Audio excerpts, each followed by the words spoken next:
The battles in Suomussalmi, Jalma Siilasvuo. Introduction. The Winter War was a Russo-Finnish war fought in the winter of 1939 and 1940. This documentary is a first-hand account of the battles in Suomussalmi, northern Finland, written by the commander of the troops, General Siilasvuo. His book was published in 1940, and it provides a viewpoint both to tactical maneuvering of the troops and to fates of individual men. This book is dedicated to the brave men whose courage and perseverance enabled the victories of Suomussalmi, and above all those who with their blood paid the price for the victories. The extra reserve exercises. When relations between Finland and the Soviet Union escalated in the autumn of 1939, as is well known, some of the reservists were called to extra reserve exercises. The reservists from Suomussalmi, Hiirensalmi, Puolanka and Ristojärvi gathered on 14 October in the border parish Suomussalmi, which is important for the national defense. It was to be expected that the attacker would seek to cut off the land connections between southern and northern Finland and, above all, the important railway connection with Sweden right here, where Finland's territory is narrowest. The first-class roads to the west and the newly completed Kontiomäki-Hiirensalmi railway attracted the intruder to this attempt. Although there was only one country road, which went all the way to the border and continued on the Russian side of it, namely the road to Raate, the impending winter gave the enemy the opportunity to open new roads, and thus to freely choose the direction of his offensive. Of the reservists gathered in Suomussalmi, a detached battalion was formed, the Detached Battalion 15, P15, and the necessary support units. The commander of the training camp in Suomussalmi, the border commander of the Kajaani district, Lieutenant Colonel Leo Kiander, had been appointed. Officers and non-commissioned officers of the Kajaani Border Guard and the circuit chiefs of the security forces served as cadres and training personnel for the troops. Of the reservists from Puolanka, the 1st Company, Chief Lieutenant Leskinen, was formed by the men from the Ristojärvi 2nd Company, Chief Captain Harola. The people of Suomussalmi served in the 3rd Company, whose commander was the circuit commander of the Suomussalmi Protective Corps, Captain Konchila. This brave warrior, respected and admired by his men, was mortally wounded in the Battle of Raate. Even those called in from Hiirensalmi, who served in the battalion's machine gun company, were under the command of their circuit commander, Reserve Lieutenant Kannanen. The battalion included another grenade launcher and a pioneer platoon, composed of reservists from the city of Kajaani and Vuolijoki. Due to the worrying situation, the local border guard company was strengthened as early as October, but only to the extent that the existing agreement on border security between Finland and Russia allowed. The parish boundary to the east was divided into two sections. In the southern, Raate section, Lieutenant Leto, a prominent warrior, who later died in an air raid, served as commander. In the northern section, Juntusranta, the command was led by Reserve Ensign Elo, who also during the war gave his life for the fatherland. Most of the battalion was relocated to Suomussalmi Church Village. A period of feverishly conducted exercises began. It was important to refresh the military knowledge. With zeal and seriousness, the men approached the tasks. They prepared to protect their poor but beloved homeland. No stimulating speech was needed, no artificial propaganda. The task was simple and obvious, the task of our people for centuries. Between the exercises, fortification work was also carried out, especially on the road to Raate. Furthermore, the air surveillance was organized, and the telephone exchanges were occupied. Numerous volunteers, security guards and members of Lotta Svar took part in these tasks. In the beginning, the lotters completely provided for the reservists' meals and opened pleasant canteens at the campsites. Later, cooking was left to men for exercise. However, the members of Lotta Svard were still included as coffee-making help, some of them until the end of the war, and they followed the troops during all the shifts of the battle, brave, faithful Finnish women. The people of the town did their best for the comfort of the troops. Camps were crowded, but the atmosphere was excellent. Finland's cause was common to all. During the course of the reserve exercises, the training battalion in Suomussalmi, like the other troops around Finland, was gradually welded together into a fighting unit, which was able to withstand the severe stresses of the war. The Russian invasion on November 30 to December 7. Map 1. When the political situation on November 29 became critical, people in Suomussalmi and everywhere at the borders were fully aware of the seriousness of the situation.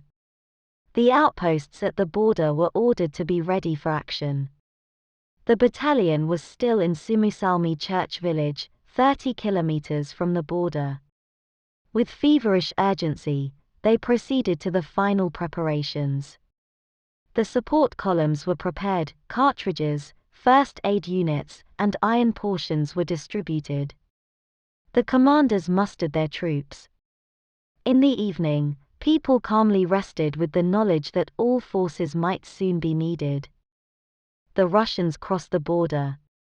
On the morning of November 30, at 8:05 a.m., Lieutenant Colonel Kiander received a telephone message from the staff of the Northern Finnish Group, to which the troops in Suomussalmi were subordinated, that hostilities had begun in Vaitolahti, Kivivaara, and Kasnaselkä. The giant empire in the east had attacked its peace-loving neighbor. In a moment, Lieutenant Reserve Letter reported from his command post in Likkoharju. Shooting was heard from the direction of Raate. The war had also begun in Suomussalmi. The Russians apparently moved in, as had been calculated, along the road of Raate. On the Russian side, right near the border with Finland, this road passed numerous major settlement centers, such as the villages of Latvajärvi and Kivivaara, and 50 kilometers from the border lay the large village of Vuokiniemi. There was every indication that the enemy had concentrated its invading troops on these settlements. Another road, which led to the immediate vicinity of the border, was the road to Kuivajärvi village about 25 kilometers south of the road of Raate. Near the end point of this road were on the Russian side the villages of Vuokinisalmi and Sakajärvi. In the northern part of Suomussalmi there were no roads to the vicinity of the border, nor were there any villages on the border on the Russian side, apart from the settlement of Lonka, which comprised 7 farms. 40 miles from the border lay the large village of Vuoninen, which, however, as far as was known, had poor road connections. The direction of Raate was secured by 2 platoons. One of them, under the command of Field Marshal Räisänen, stood about 1.5 kilometer from the border south of Ratajärvi Lake, the other, under the command of Sergeant Ojan, in Likkoharju, about 10 kilometers from the border. A large body of Russian forces crossed the national border on a broad front with the main part in the direction of the country road, another part north of Ratajärvi. The platoon Räisänen withdrew to the west in battle against the superior forces. The platoon in Likkoharju immediately rushed to the rescue, and took up position at Mailapuro Creek, 5 kilometers from the border, where the 2 platoons at noon united. The initial battles. When Lieutenant Colonel Kiander received the first reports that hostilities had begun, he immediately alerted the troops.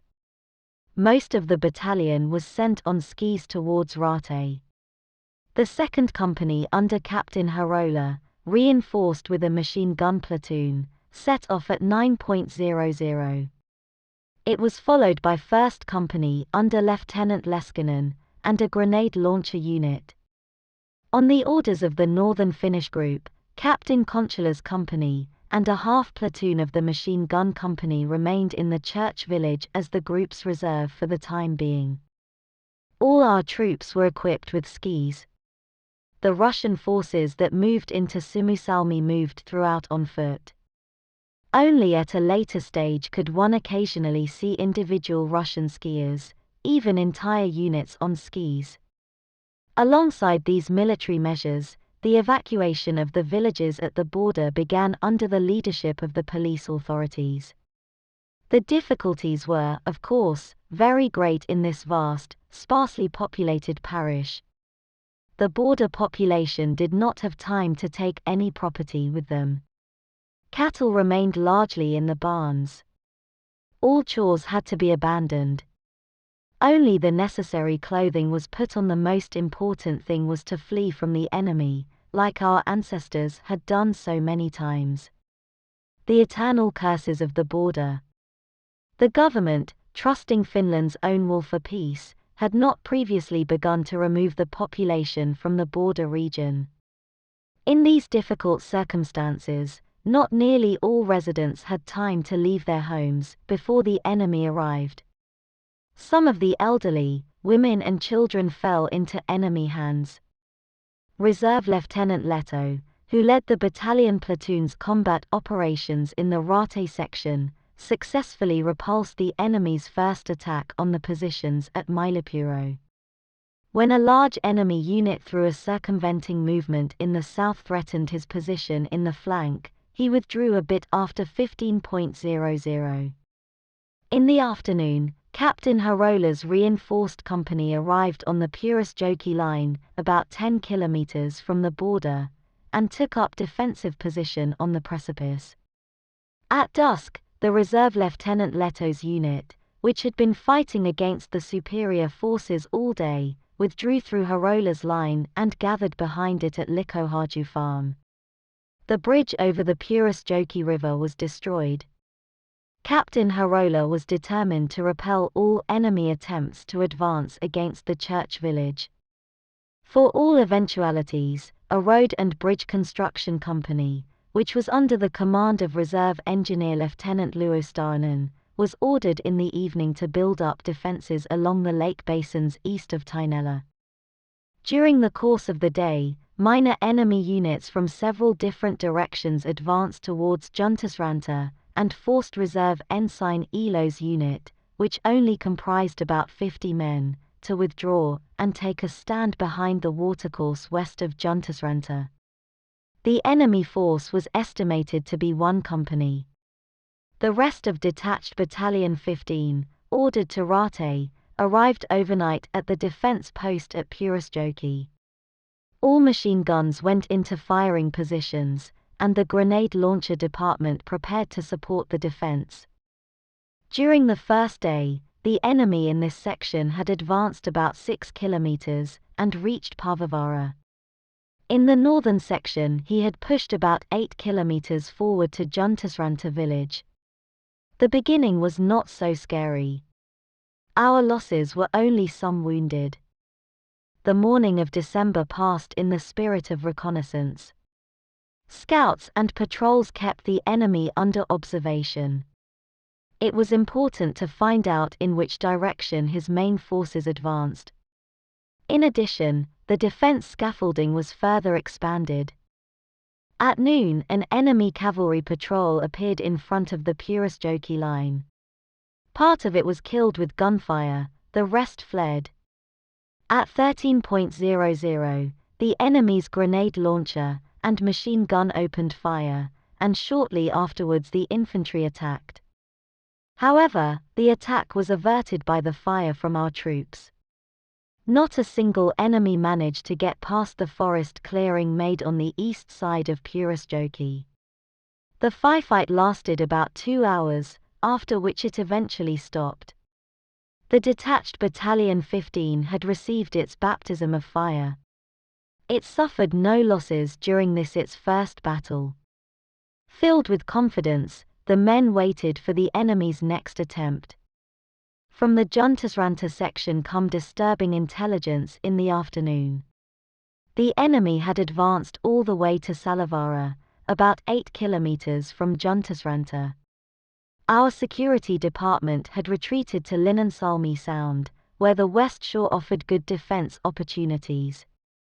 It had only left one patrol in Ketra east of the strait to maintain contact with the enemy.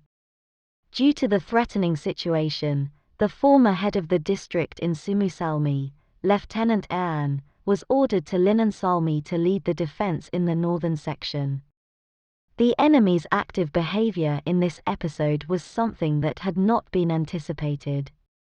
However, it was hoped that his advance would be halted at Linnansalmi, where a wide water obstacle lay in his way. On the morning of December 2nd, the commander of the detached Battalion 15 from the North Finnish Group was ordered to hold his current positions. Captain Conchula's unit would still be the group's reserve. The reconnaissance activities were to be intensified. This morning, enemy airplanes flew for the first time over the wilderness parish of Suomussalmi, searching for our troops. A new attack on the Purisjoki line was apparently to be opposed. At 13:00 the fire started against the defense scaffolding. About 2 infantry companies attacked on both sides of the country road. This time, too, the enemy did not succeed in crossing the clearing. For all eventualities, the 1st Company under Lieutenant Leskinen was behind the front line ready to throw the enemy back, if at any point he succeeded in penetrating our positions. One circumstance that could not be overlooked was that the enemy could relatively easily bypass the Purisjoki line from the north. From Puris village, located near the border about 8 kilometers north of the country road to Rate, a good road led in the back of our scaffolding. Numerous enemy patrols had already been observed in the village. In order to avert this danger, Lieutenant Leto's border guard platoon was directed to Puris. When Captain Conchula's company, which was in reserve in the church village, was later separated from his battalion, a new 3rd Company was formed from these platoons in the detached Battalion 15. It was also possible to bypass the scaffolding from the south. The situation could be very dangerous if the enemy through Kuivajavi village began to advance towards the road to Kumo. Patrols that had been sent out in this direction, however, reported that the village was free of enemies. In the Juntusranta episode, the enemy continued its advance towards Linnansalmi. In Ketra, about 3 kilometers from Linnansalmi, an unit of about 1 company attacked our security patrol, and forced it to retreat west all the way to the shore of Kiantajavi Lake. On Sunday, December 3rd, the Russians opened an intense fire at 4:00 in the morning against the defensive positions at Purisjoki. In addition to grenade launchers, a fairly strong artillery participated in the firing. The fire lasted intensely until 7:00. However, the expected attack did not materialize. Earlier in the day, a fierce battle flared up on the left wing. The outposts there were surprised by a company's strong enemy unit, which had managed to get the position in the back. It had apparently bypassed our open flank under cover of darkness. A violent battle unfolded in the defensive position. There was a melee with bayonets and grenades. Particularly notable was the defensive position, commanded by Reserve Ensign Koskinen. For about 2 hours, the fight went on man against man, until the round ended with a victory for ours. Occasional enemies were encountered even later in the day. Some had sought further north. Skirmishes with these remnants were still running late in the evening. About 100 enemies has fallen on the battlefields. An officer and 9 men were captured. Our losses were insignificant. The victorious melee gave the team confidence in the future. In the Juntusranta section, the situation became increasingly threatening during the day. Already in the morning, the Russians were standing on the east bank of Suomussalmi. Defying death, they went on a front attack over a strait about 300 m wide. The defenders fire, however, threw the attacking masses back with bloody heads. The troops give way to the superior forces. In the afternoon, a strong Russian cavalry unit sought to circumvent the positions from a promontory located 2 kilometers further south. The ice over Kiantajärvi was already thick and strong. The unit managed to cross the strait and got behind the defenders' backs.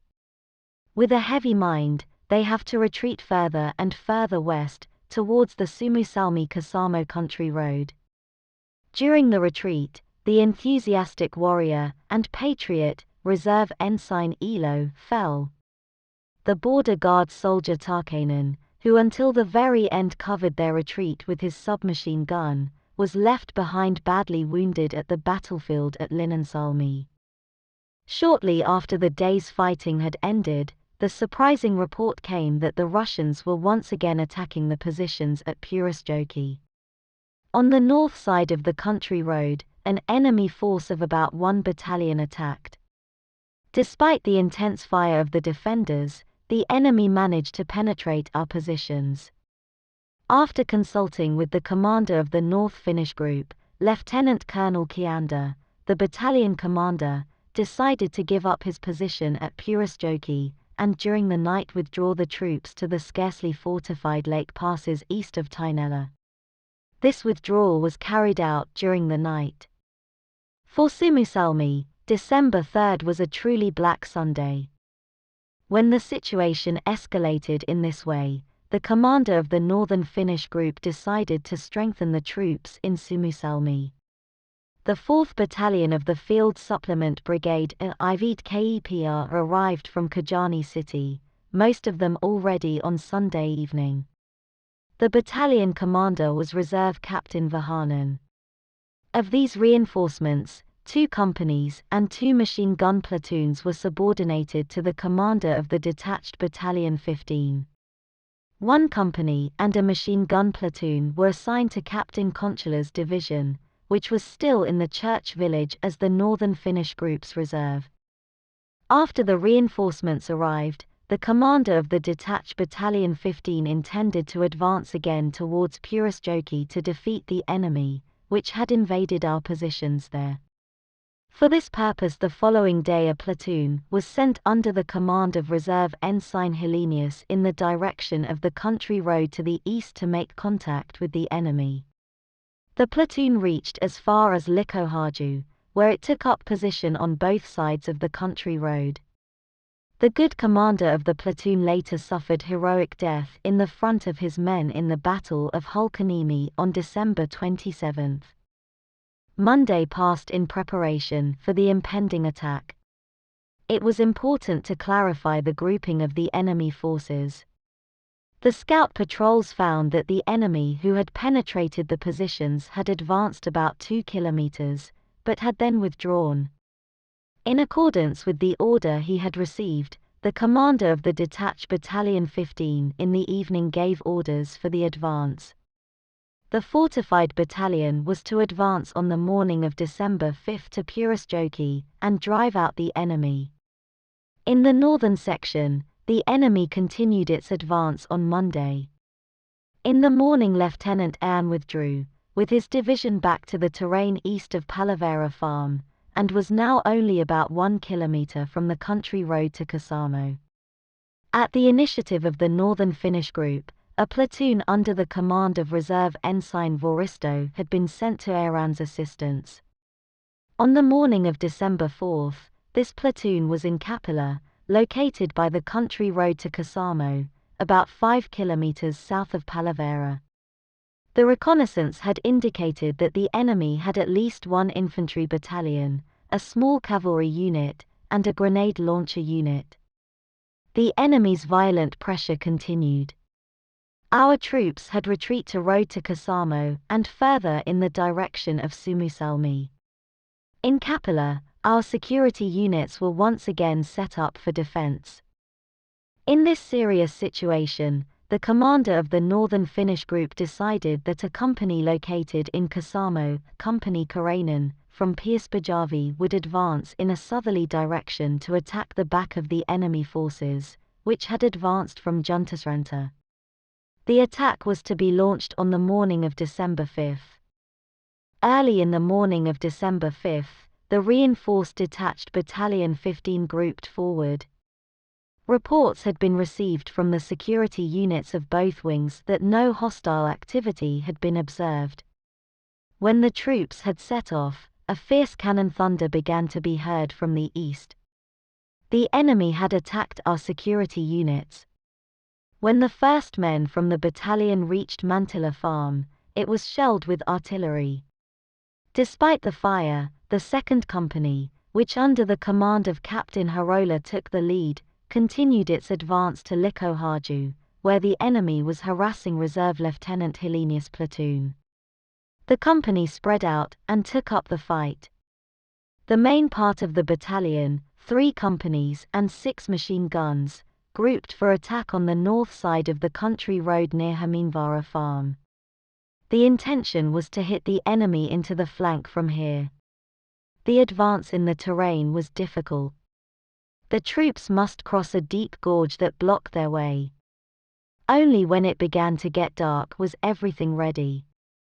The enemy was apparently aware about this advance of the main part of the battalion. Grenade launchers were firing at the grouping area even before it set off. The troops could only reach a few hundred meters from their starting line when a powerful rifle fire was opened from the right. The front line rushed into defensive positions. A firefight ensued, and the advance was halted. The command of the troops in Suomussalmi was taken over at this stage by Major K. Kari, who had already become acquainted with the situation in the Rate section. In the northern section, the enemy stormed just in the morning towards Lieutenant Aaron's positions in the terrain at Kapila. The superiority was too great. Some attacked the positions frontally, while others hit the right wing of the defenders. The retreat continued in the direction of Kutula, where the troops took up new defensive positions around noon. The company Karainen's attack from the north did not have any influence on the situation. Some of the enemy forces had from Palavera turned north towards Piespajärvi. These enemy forces rejected all attempts to strike the back of the enemy advancing towards Suomussalmi. The tactics used by the enemy during this advance were as follows. At the front, about 10 cavalrymen rode seemingly carefree. Their task was to entice our troops to expose their positions and machine gun locations. When the enemy had come to terms with the location of the weapons, the grenade launchers took them under fire. Then came the infantry, also quite calm, so that the defender would once again bear his weapons. Only after a renewed artillery preparation did the infantry attack in dense formations. The result of the enemy's rapid advance in the north was that our troops refrained from the attack that had begun in the direction of Rate. According to orders from the North Finnish group, they withdrew to the starting positions in the lake passes. The reserve, which was under the command of Captain Konchila, and reinforced with the Avola branch company Simola from Kajani, was sent partly by Khan north to rescue Lieutenant Aaron. The situation had now cleared up. Contrary to popular belief, the enemy had not shifted the focus of its operations to Rate. In the choice between approach routes, he had decided on the main attack direction, which was the least expected. The enemy forces in the Rate section were tasked with tying up our troops, and were in no particular hurry to advance. They would wait until the northern group, which was advancing extraordinarily fast, had reached Suomussalmi church village. Then our weak defensive troops between the church village and Rate would be crushed between the enemy's 2 attack groups. On December 6, the enemy advanced very slowly along the road of Rate. Captain Harola's company was in stationary positions on the east side of the lake pass, with the most prominent positions in Mantila. The lake passes were occupied by Lieutenant Leskinen's and Lieutenant Leto's companies. After offering resistance to the enemy in 3 stopping positions, Captain Harola withdrew to the evening behind the lake pass. In an outpost position east of them, a reinforced platoon was left under the command of Reserve Ensign Pentikainen. In the northern section, the enemy continued its advance towards Kutula. At Katosakat, a hill south of the farms in Kutula, a field guard position of a rifle and a machine gun platoon was held under the command of the reserve ensigns S. and E. Vesterinen, of whom the former shortly afterwards met the heroic deaths during the battles in the church village.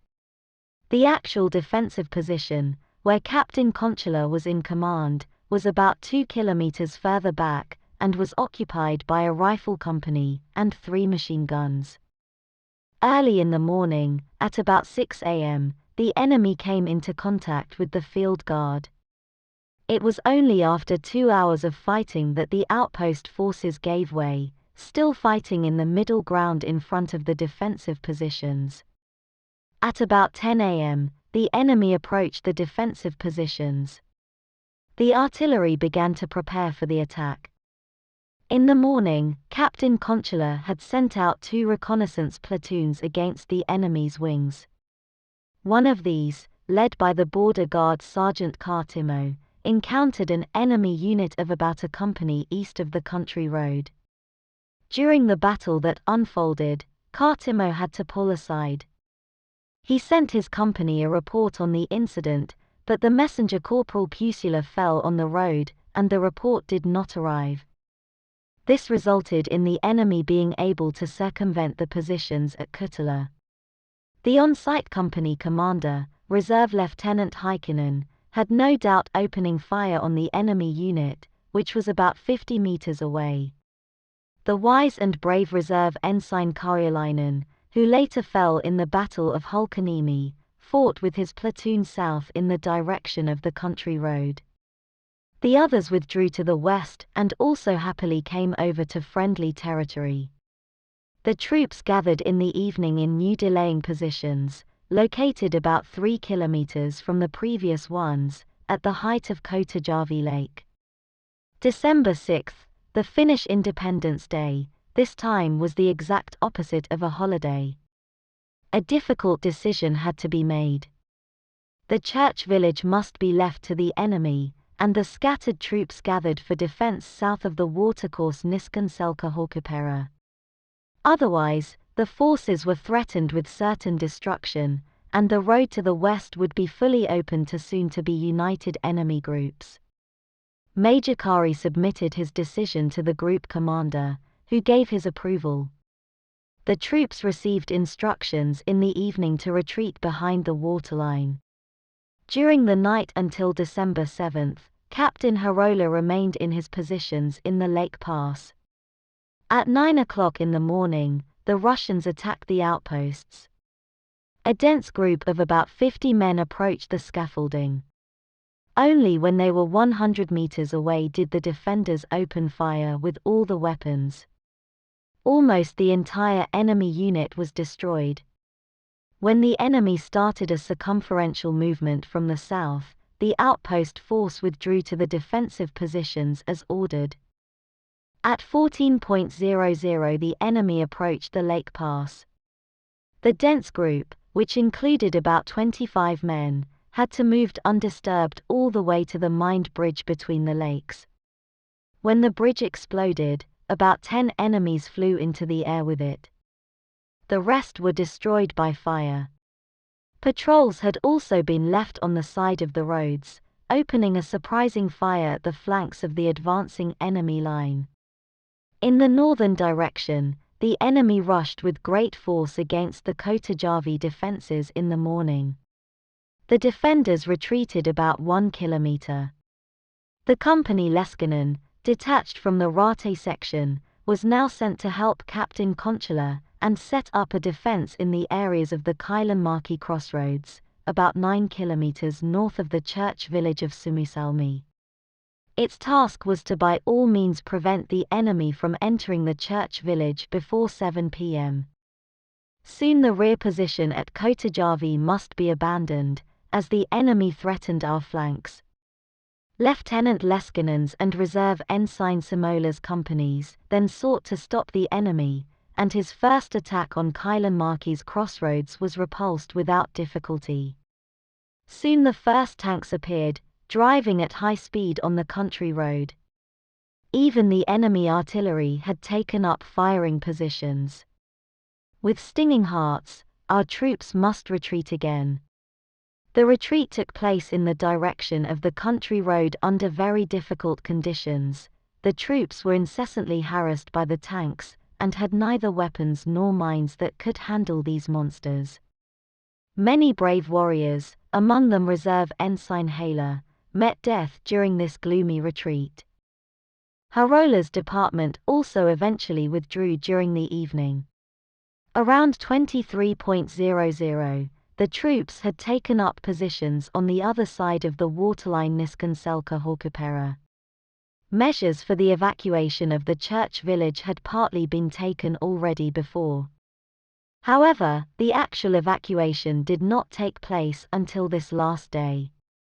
Great difficulties were caused by the fact that there were not enough means of transport, and that time was so extremely scarce. The ice was still too weak for heavier loads. A lot of valuable property must be left in the lurch. In the evening, the entire large stately church village was set on fire. The Russians would not get the supply and accommodation center they desperately needed for their future operations. In the light of the flames from the burning church village, ours were intensely engaged in digging firing dugouts for themselves. Everyone put their trust in the fact that they have now reached a turning point in the fighting. It was known that the commander-in-chief had sent reinforcements, which would soon arrive. It was a matter of persevering until then. The setbacks would once again be turned into victory for the Finnish weapons. Reinforcements are directed to Suomussalmi, December 7 to 12. The 9th Division, set up by the military district of North Ostrobothnia, which was under my command, was at the outbreak of the war at its forming site in Oulu as the commander-in-chief's reserves. However, one infantry regiment IR-26 had already been moved to the Karelian Isthmus in October. Equipping the troops was still quite unfinished. The clothing was flawed. There were only about 40% of the tents needed. There were not enough skis. Artillery equipment was still completely missing. According to the instructions given to the division, its deployment could only be considered after 1 month. Before this, it was not considered possible to remedy the shortcomings. However, the development of the situation on the eastern border, most recently in Kumo, Suomussalmi and Salla, required rapid countermeasures to avert the danger that threatened northern Finland. The Siilasvuo Brigade is set up.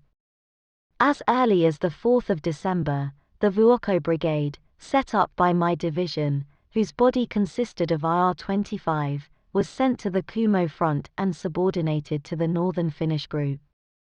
3 days later, on December 7 at 1 a.m., my Chief of Staff, Major Intu Ahonen, received an order from the headquarters by telephone, stating that another brigade would be set up with the IR-27 placed at Kimi as the framework. This regiment, which later fought so gloriously throughout the war, was composed of reservists from Lapland region. I would personally serve as commander of the brigade. The loading on the railway trains would begin already on the same day. The destination was of course not announced. It could either be Salla or Suomussalmi. Preparations for departure were made with joy. Time was extremely short. It was important to get the worst shortcomings remedied in one way or another. After the 2 brigades were deployed, another significant part of my division would remain in the forming site. I must therefore leave a workable staff, and a deputy in Oulu to continue the work on the troops' organization. My deputy was the division's chief of staff, Major Ahonen, and the chief of staff of the brigade that was to advance to the front, Captain Alpo Martinen, who skillfully and energetically served as my chief of staff throughout the war. Of the other members of my original staff, I have mainly to mention the curator J. Kalervo, who met the heroic death in Kumo, the pioneer commander Captain F. Rinter, the commander of the liaison troops Captain E. Pennanen, the head of the intelligence detail, Captain S. Makinen, and the weapons and support officer, Reserve Lieutenant E. Kajala. Another pair of young reserve officers followed me. The choice was not easy, because everyone's mind was on the front. The departure to the front. The loading of my field troops and my staff would take place on December 7th and start at 15:00. Some of the support formations must be left until the following day. Due to the lack of train carriages, however, the loading times could not be followed closely, so the departure of the trains was delayed by 4 hours. The mood within the troops at the time of the uprising was serious but full of confidence. They would face heavy fates, but they did it in the Finns' way to defend their country. Already in the day, I had been ordered to personally register in Kajani with my future boss, the commander of the Northern Finnish Group, Major General Tuompo. Along with my chief of staff, I left with a motor train, and we arrived at 21:00. In the group headquarters, I received a brief account of the critical condition in Suomussalmi and oral instructions for my activities. This included a laconic task: the enemy who advanced to Suomussalmi had to be defeated. The directives were confirmed in writing the following day. We immediately continued to Hiirensalmi station. By telephone, I had ordered the local protection corps and the sheriff of the town to provide information about the local conditions that were completely unknown to my staff. We arrived in Hiirensalmi around 1:00 on the night of December 8. The railway to Taivalkoski, which was under construction, had been laid all the way to Hiirensalmi, and had been open to temporary traffic a couple of days earlier. There were no freight platforms or other unloading devices at the station. We immediately put the course master to work, and fairly satisfactory devices were completed during the night. With the help of the local commander himself and the sheriff, we prepared a deployment and marching plan for the troops and the support formations. The first train with my staff and the brigade's light company would arrive as early as around 2:00.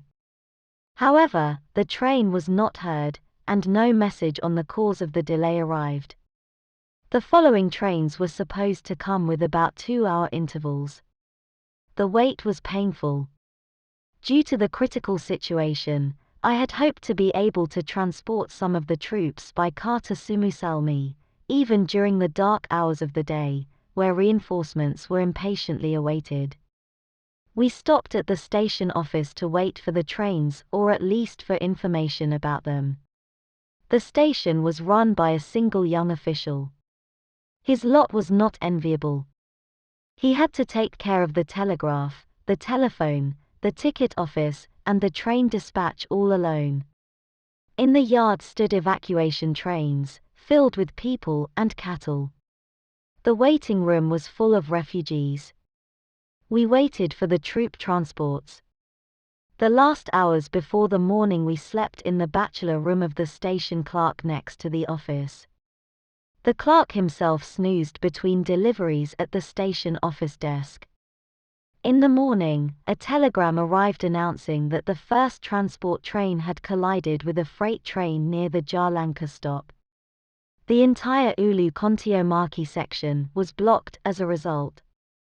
The delay caused by the collision was estimated at about 12 hours. In fact, shipments were delayed by 24 hours. The beginning did not look promising. When the morning had dawned, we made a quick tour of Suomussalmi church village to check the information we had received. The village was teeming with refugees from Suomussalmi, the elderly, women and children, who in the severe cold had sought their way to the railway to save themselves from the enemy with the few belongings they could take with them. On an open truck came a young mother with her newborn baby. We showed the poor people the way to the nearby military hospital, where they could get help. The refugees sat and warmed themselves in the prayer house, in the rectory, in the merchants' cottages, and waited to be able to move further west.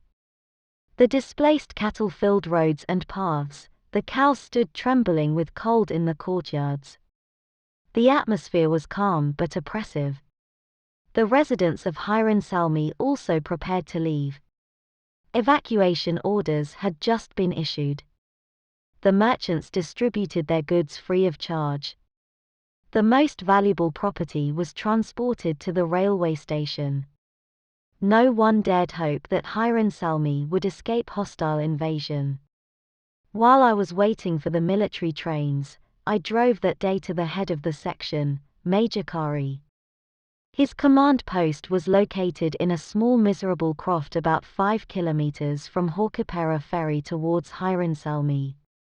I met a crowd of black, bearded men.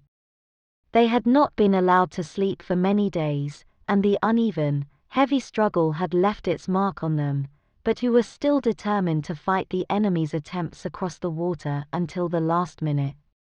The location of the war scene. From Major Kari's account I was able to form a living picture of the seriousness of the situation. The troops were almost exhausted, some of them also depressed after the heavy and urgent retreat. Most of Suomussalmi parish was occupied by the enemy. Innocent people, the elderly, women and children had fallen into the hands of the Russians. The stately church village was in ashes. The overwhelming enemy with his fearsome tanks was still on their heels. The ice on Niskanselka and Haukapera was already quite strong. In the morning, an enemy force of about a company had attacked near Haukapera ferry. The first wave of attacks penetrated all the way to our positions. It took enormous efforts to ward off the attack. Through a violent counterattack, Lieutenant Leskinen's company threw back the enemy. How would it go if the tanks ventured out on the ice? Major Kari did not have a single anti-tank weapon. Nor did I, not even a cannon. There were also other reasons for concern. An area about 40 kilometers wide from Suomussalmi church village to Kasamo was completely unprotected, after the troops withdrew to the south side of Suomussalmi church village. The country road that led from Suomussalmi to Ilinaljanka, and on through Taivalkoski or Puolanka to Uli was open to the enemy. Enemy cavalry units had already been observed in Ilinaljanka, where there had been skirmishes between them and the almost unarmed security guards. The Kumo sector was also almost completely unattended. This gaping, almost 90-kilometer wide gap in the defense gave the enemy numerous opportunities to advance. The most dangerous and attractive option offered the road that via Moisiavaara led directly to Suomussalmi. According to the instruction I received from the Northern Finnish group, at 20.00 I would take over command of the Suomussalmi section from Major Kari. Since the troops in my brigade had not yet arrived, I had no opportunity to strengthen our weak position. I only gave Major Kari orders to inform his weary troops that help was near and that they must hold their positions at all costs. I became convinced that the commander and the troops would do their best, and I was not mistaken. Measures to protect the flanks and strengthen the front line. The impatiently awaited first shipment finally arrived shortly after midnight on December 9 to Suomussalmi. During the collision, some vehicles and other necessities had been destroyed. Fortunately, the men and the horses had escaped with mere fright. I moved my staff to the district forester's residence close to Suomussalmi church village. It lodged there throughout the struggle in Suomussalmi. The enemy pilots repeatedly honored us with bombing. Once, on Christmas Day, 2 bombs came through the wall into the room. The damage was repaired. We stayed faithfully in the same place. During the decisive battles, I had my command post out at the front, initially at the Haukapera ferry close to the main line, later about 5 kilometers from the ferry. Particularly dangerous to me was the enemy's already stated intention to advance from Suomussalmi, past our left wing, to the southwest, in the direction of Oulu. Shortly after unloading, I therefore sent Lieutenant Hanila's light company to the larger stop, located about 20 kilometers north of Suomussalmi by the country road to Puolanka. The company was tasked with protecting the left flank of my troops, and effectively disrupting enemy forces operating in a northerly direction. This brisk company primarily served the reservists of Ternava and Temes. As soon as the next transport train had arrived, I sent by truck a detached unit under the command of Reserve Ensign Vakala further north, to the Ilinaljanka-Suomussalmi country road. The department consisted of a rifle and a pioneer platoon as well as 2 machine guns. It had a demanding task. Despite its small strength, it would deter the enemy from advancing in the direction of Taivalkoski and Puolanka. I gave the department orders, above all, to build numerous roadblocks between Ilinaljanka and Varkio. However, it was uncertain that the department would arrive at Ilinaljanka in time. Already on the previous day, enemy cavalry units had been observed near this place. Ensign Vakala and his men, however, brilliantly fulfilled their task, drove away the enemy and definitely blocked their way at Varkio. This excellent reserve officer later met the heroic death during the battles in Kumo. To Moisiavara, I sent 2 groups under the command of Reserve Undersergeant Haikala to guard the vast, unprotected area outside the right wing. The inhabitants had left the village, the only ones left were a few guards and officers of Lotta Svard, who took care of the air surveillance and faithfully sent telephone reports of the enemy's flights. Undersergeant Haikala's department bravely and conscientiously scouted all the way to the Suomussalmi-Kumo highway, and fulfilled his task with honor. In order to strengthen the front line itself, I sent a machine gun company, 1.MGK IR-27, and a grenade launcher platoon IR-27 with trucks to the terrain at Haukapera ferry location, where the enemy had shortly before made a new breakthrough attempt. This time, too, the attack was close to success. In the afternoon, too, MGK IR-27 was sent by car to Talonen to strengthen the left wing. Later in the evening, the remainder of IR-27's 1st Battalion was sent to the terrain at Hietajavi, 4 kilometers southwest of the Haukapera ferry, where the battalion would be ready for counterattack in the event that the enemy managed to break through our positions. There were hardly any defensive positions in the true sense of the word. Pre-dug trenches were not found. After retreating south of the waterways, the weary men had tried to dig themselves down there. However, the ground was so frozen and stone-bound that the only thing that could be accomplished was shallow trenches. In these lay my few men, and many had at their side frozen corpses of enemy comrades, whose path of victory had only ended in our positions. After 2 mornings of attacks, there were more fallen enemies than defenders on our shore. Out on the ice, the corpses lay in piles. Black ravens had already occupied the place. Based on the information I received, and my own observations, I assessed the situation as follows. 2 attack columns in Suomussalmi had penetrated across the border, the strongest north of Lonka, the other 50 kilometers south of Raate. As early as December 7, the columns had managed to unite in Suomussalmi church village. Reinforcements arrived incessantly, especially over Lonka. The united enemy forces immediately sought to continue their advance in the directions of Hiirensalmi and Taivalkoski, where first-class roads led.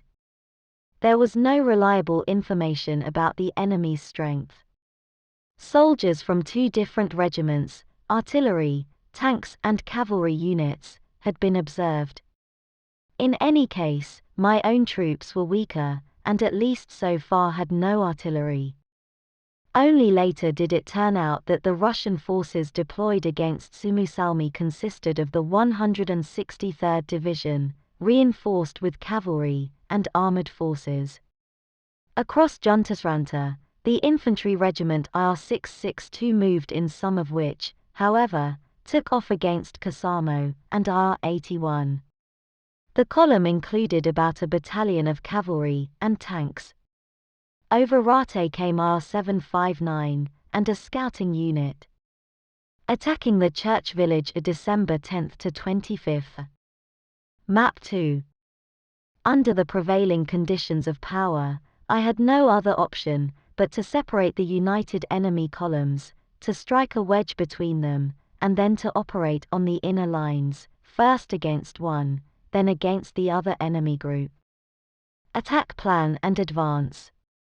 Judging by one of the maps, there was a 1.5 kilometer wide isthmus between the lakes Kuivasjärvi and Kuomasjärvi, about 10 kilometers from the church village towards Rate. A stream ran through the neck of land. It seemed possible to build a barrier to the east at this point.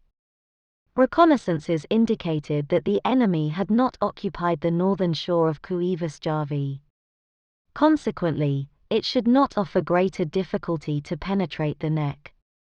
I decided to base the defense line of Haukipera-Niskanselkä mainly on automatic weapons, which would remain in position on the southern shore, and with all the forces that could be released, go on the offensive against the Kuivasjärvi-Kuomasjärvi isthmus. After the troops had reached the road of Rate, some of them would be used to block the lake pass to the east, and the main part would be directed to the west to drop the enemy's forces in the church village on the flank. The goal was to defeat the enemy or to expel him from the church village. The case could not be postponed. The enemy could at any time get over Haukipera. In accordance with this decision, I left in the defensive positions on the southern shore of Haukipera-Niskanselkä a total of 3 machine gun companies, 4 grenade launcher platoons, and Major Kari's pioneer platoon. From the brigade's support formations, a reserve of about 50 men was formed under the command of my curator, Captain Kalervo. I appointed Captain Mäkinen from my staff as head of the defense. I myself and my chief of staff went to the front line at Haukipera Ferry. The attack group gathered on the night of December 10, and some on the following day. Marching area was the terrain around Isovaara, about 7 kilometers west of Kuivasjärvi. The troops who arrived by rail were sent by car to Suomussalmi, from where a driveway had been opened to Isovaara.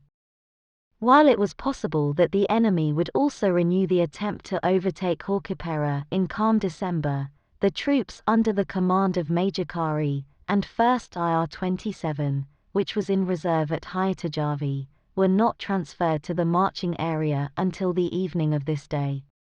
Due to difficulties in disengaging the troops, and the comparatively long road, Detached Battalion 15 was delayed.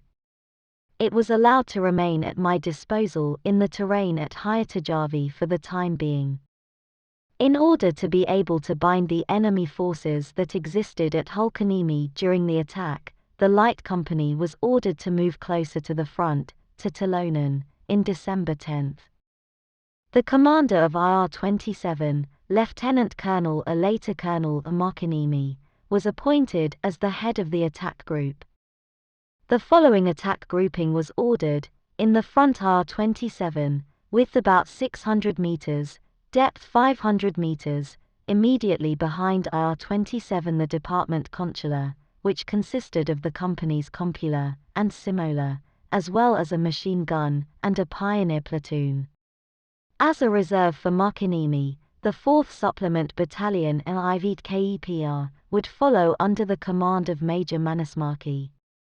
Outside the right wing, I placed my 2 scout units A1 and 2 that had arrived at the front shortly before. On the calm of the night before December 10th, the troops would appear from the marching area to attack positions west of Kuivasjärvi Lake. According to the final attack order, which I issued on the morning of the 10th, Lieutenant Colonel Markkinniemi was to follow the west bank of Kuivasjärvi to the country road and continue on both sides of it towards the church village, with the center of gravity located on the north side of the country road. The consular department would immediately follow Markkinniemi's main force, block the lake pass to the east and carry out heavy reconnaissance in the direction of Raate, up to Lake Kokojärvi. The scout units had the task of securing the right flank of the main force during the advance. In order to tie the enemy farther west in the church village, and on Hulkaniemi's troops stationed, a machine gun unit equipped with armored sledges would be pushed over the ice of Niskanselka Gulf on the night of December 11th, so that it could interrupt the connections between Hulkaniemi and the church village. The armored sledges, which had been improvised in Suomussalmi, were of the most unassuming kind. For the same purpose, the light company, at the same time as the main force was going to attack, would advance from Talonen over Vuonaniemi to the northern part of Hulkaniemi, and there cut off the country road. The attack was to begin on December 11th at 8 o'clock in the morning. Due to the limited time available, the preparations for the attack were deficient. The marching terrain turned out to be difficult. The only map available, a parish map in the scale 1:100000, gave no idea of the terrain, and was in several respects grossly misleading. Under these circumstances, a more careful reconnaissance operation would have been necessary.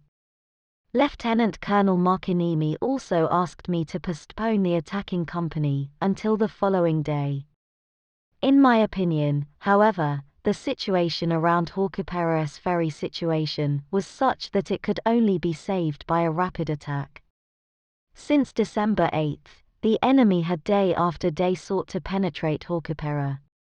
Tanks had already been observed on the north shore, and by all accounts the ice was already strong enough to carry at least lighter tanks. The best way to prevent a hostile breakthrough was a surprise attack on the enemy flank. The advance towards the church village. Due to the marching difficulties, the attack could not begin until 10:00. To the right, 2nd IR-27 under Captain Savonen, and 3rd IR-27 under Captain Irimo advanced over Kuivasjärvi's ice in the direction of the country road. A safety chain had already been pushed in advance to the opposite shore. The other troops advanced to the left across the Kuivassalmi Strait. As I calculated, the troops reached the country road west of the lake pass without meeting any resistance. From there, Lieutenant Colonel Markkinniemi's column took off to the left towards the church village. Soon enough, it encountered a hostile security unit on a hillside.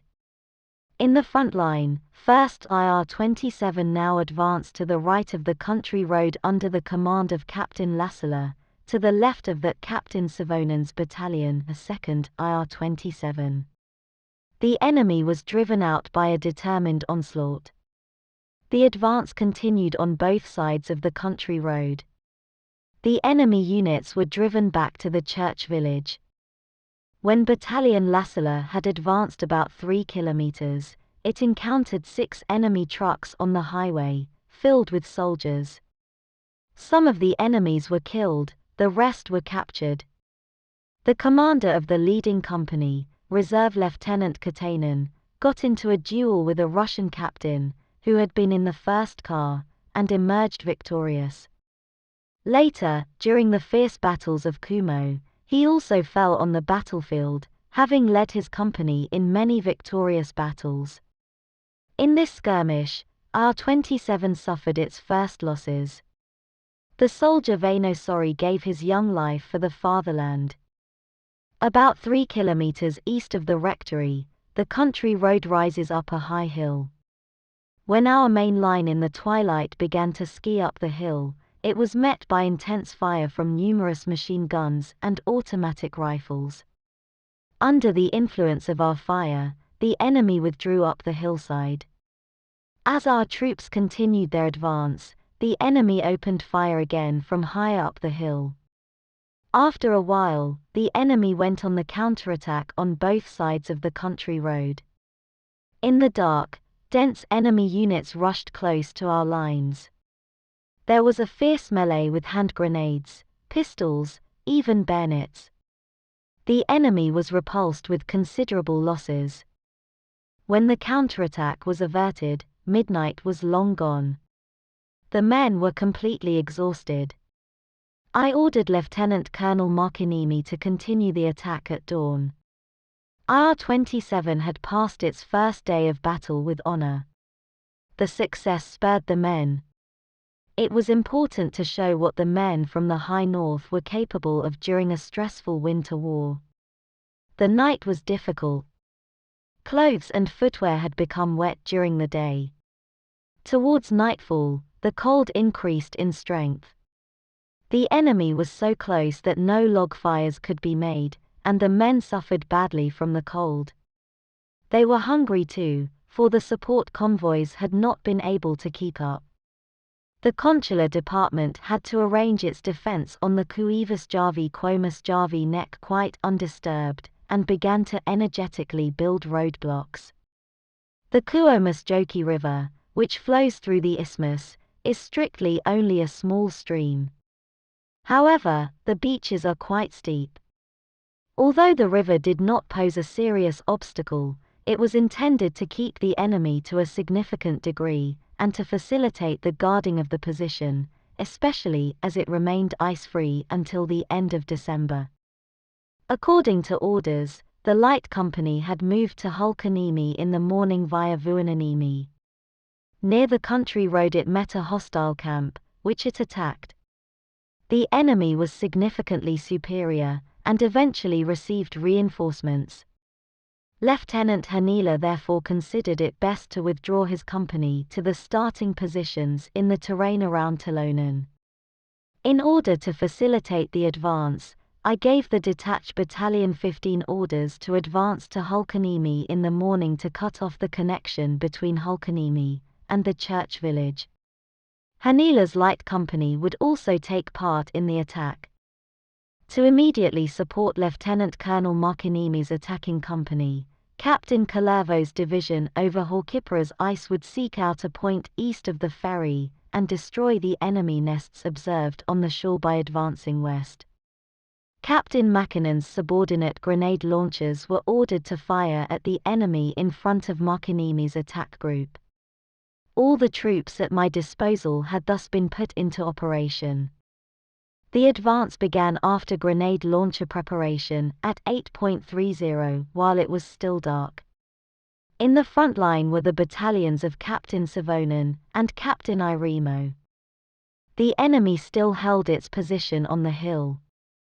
A real fighting spirit had seized the troops despite the difficult night. The enemy base was taken with a direct attack. The base was deep, machine guns were placed in 3 consecutive lines. We fought again with pistols and pistols. Nothing could hold back the men of the north. Most of the enemy soldiers remained fallen in place. We got several machine guns and plenty of automatic rifles. The advance continued. Now suddenly 2 tanks appeared from the direction of the church village. These stopped near our troops. The forest was sparse. It was a matter of quickly throwing oneself into the snow and seeking cover behind tufts and stumps, while the hail of bullets swept over the troops. Captain Savonen's adjutant, Reserve Ensign Hovenen, tied up 5 hand grenades and began to crawl towards the tanks. Reserve Ensign Verkey accompanied him with a large Mauser as a weapon. When Ensign Verkey reached a distance of about 30 meters from the tanks, he rushed up and emptied the pistol magazine to hit the lookout window on one of them. Then he threw himself down to the ground again. At the same time, the tank let the machine gun play. It was thought that the brave ensign was already gone. But soon he got up again and emptied a new magazine against the tank. Again the tank fired and Verkey threw himself to the ground. He even emptied the third magazine, and then the tanks withdrew. During the duel, Lieutenant Hovinen had crawled behind the tanks. Unfortunately, he did not have time to drop his satchel charge before they set in motion. Running, he tried to catch them, but they increased the speed. The two officers showed personal courage, which could serve as an example. Eventually the troops arrived at the height of the rectory. The hill that controlled the area this was heavily manned. The first attack failed due to the enemy's fierce fire. During the battle, Reserve Lieutenant Wallin and several of the crew fell. On this day, Reserve Ensign Rems also met the heroic death. He had been wounded in the hand and was on his way to the first aid unit. While walking alone at dusk, he came into contact with an enemy unit. The next day, his body was found in the middle of 6 fallen enemies. He had sold his life for an expensive price. The evening darkened as the firefight continued.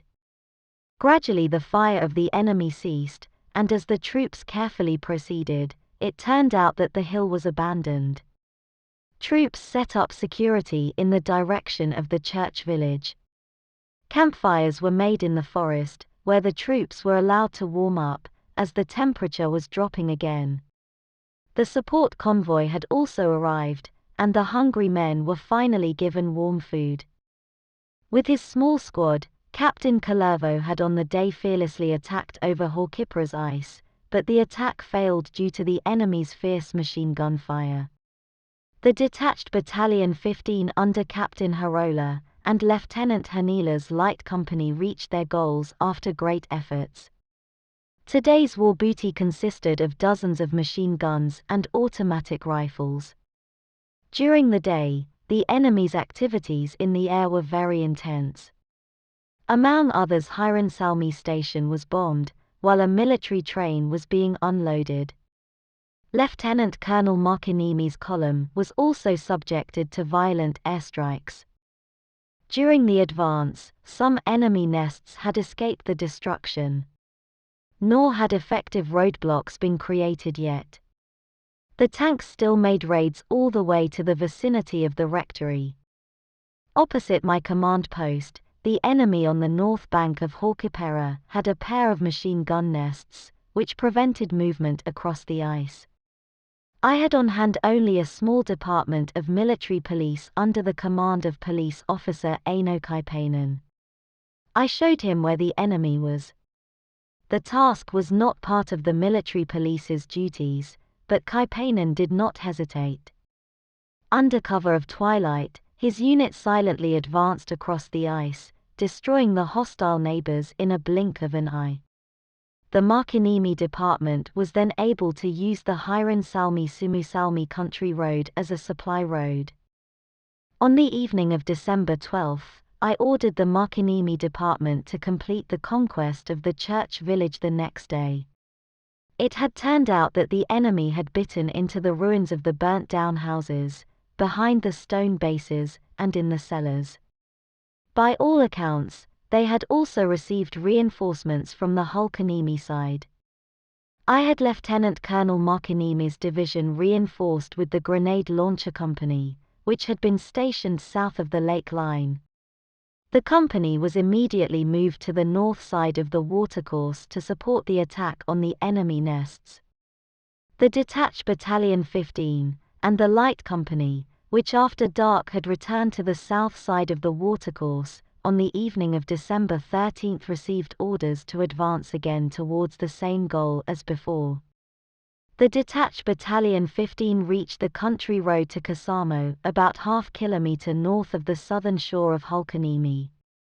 The battalion dug in the terrain, seriously disturbing an enemy whose troops could no longer use the road. Only the tanks still moved sovereignly on the road, but they did not manage to drive away our troops, who had dug themselves into the forest. The light company patrolled further north all the way to Kailanmaki and Kutula. It was not until December 18 that these enduring and brave troops returned to Vuonaniemi. Lieutenant Colonel Makiniemi's advance began on December 13 at around 9:00. On the right side of the country road attacked in the front line Battalion Irimo, to the left of the road Battalion Savonen. Part of Captain Lassala's companies were with the Irimo Battalion. After the attack started, 3 tanks arrived from the church village, which fired at our troops with cannons and machine guns. Again, the forest was our only protection. Soon an intense artillery fire also began from the church village. Despite the fire, the troops continued their advance. They had advanced about half a kilometer, when 2 new tanks, accompanied by infantry, appeared from the churchyard. There was a fierce battle, in which the infantry unit, which followed the tanks, was destroyed. Bombers and fighter jets also operated in the troops' necks. Around 12:00, the troops had advanced by 1.5 kilometers. The artillery fire was still violent. From the church village came further infantry, which sought to advance with the support of tanks. The terrain for the advance got worse. The forest was sparse, and a vast open field shot deep into the forest on either side of the road. The enemy took position at the edge of the forest.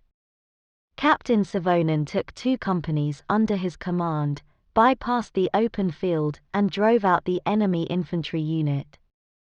Without being hindered by the tanks, which still dominated the country road, he continued in the direction of the church village. I sent to his rescue Captain Ponkala's machine gun company, which skied to the Finnish line along the northern shore of Haukapera. Already in the morning, Savonen had reinforced the company Kaurilainen, which belonged to the 4th Supplement Battalion.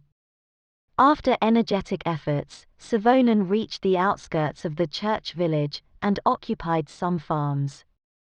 The time was already 22:00.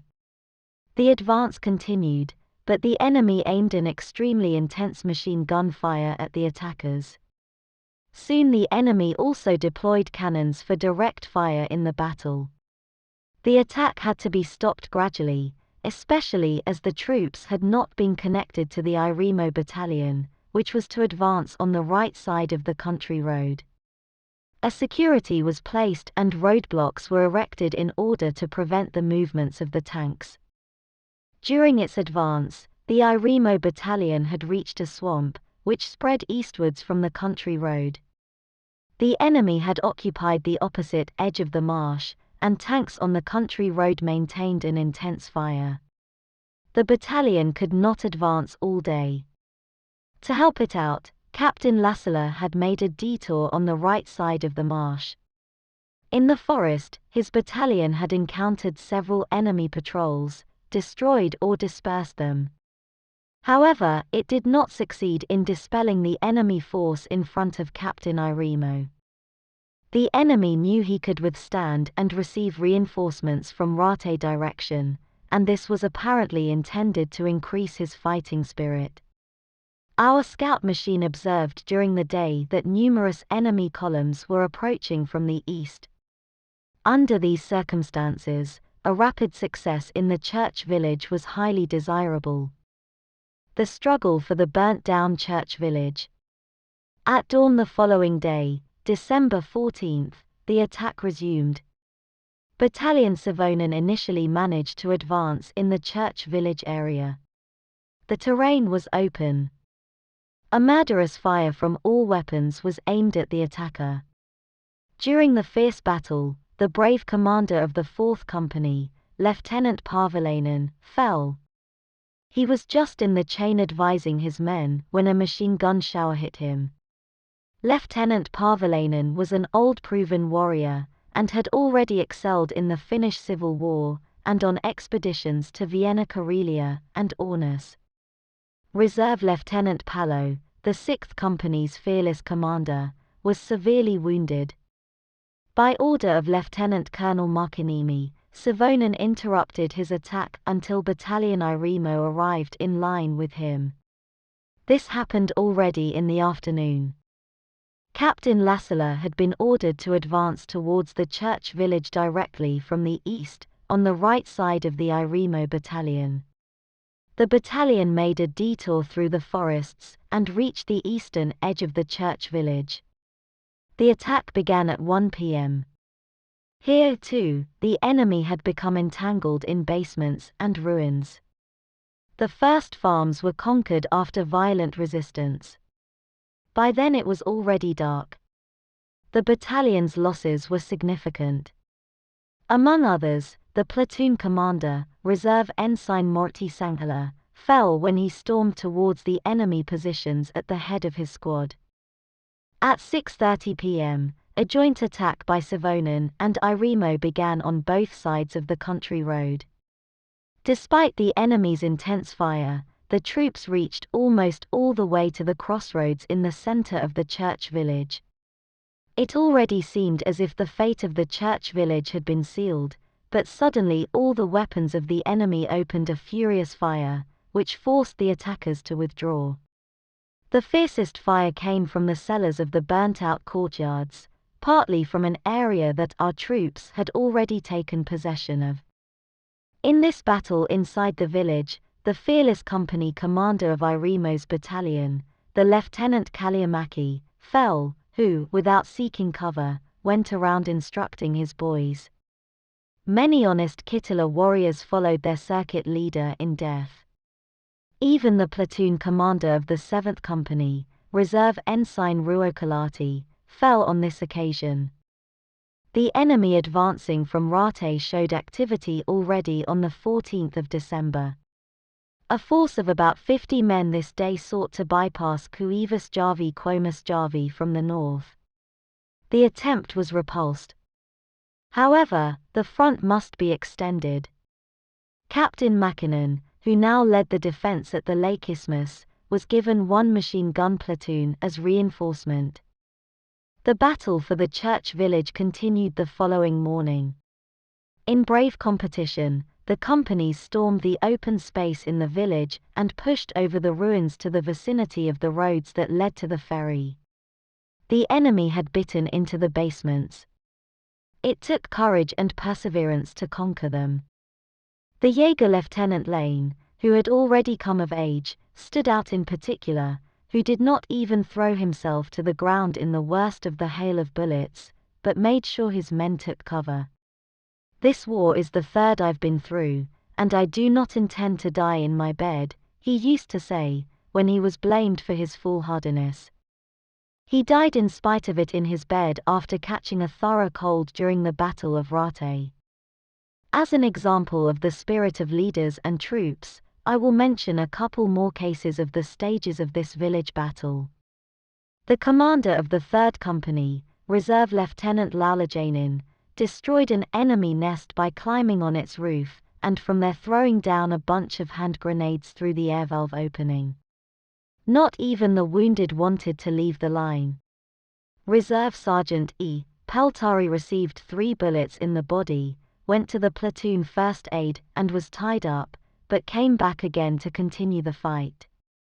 Captain Lassila directed about half a company, under the command of Lieutenant Katainen, to take over Suomussalmi Church and the surrounding peninsula, Kakaniemi. The attempt was successful after a short struggle.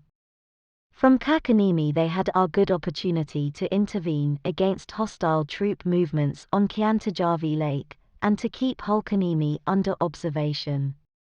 2 companies from the Kainuu area under the command of Reserve Ensign Karjalainen and Reserve Lieutenant Simola also took part in the battle. Good people and good leaders. In the evening the troops took up position in the cellars they had conquered. During the day, the enemy's flight activity was very lively. The fighters in particular went low, attacking us.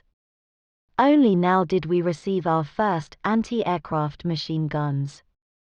To our delight, we managed to shoot down the enemy pilot as soon as the machine gun was in position. It was not the only one.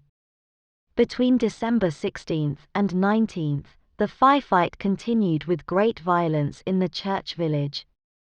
Despite our attack attempts, the situation did not change significantly. It began to look as if it would cost us great losses to conquer the part of the church village which was still in enemy hands, unless effective artillery preparation could be achieved. It was not enough with the few grenade launchers we had at our disposal, although they did what they could. The fire controllers did not shy away from dangers.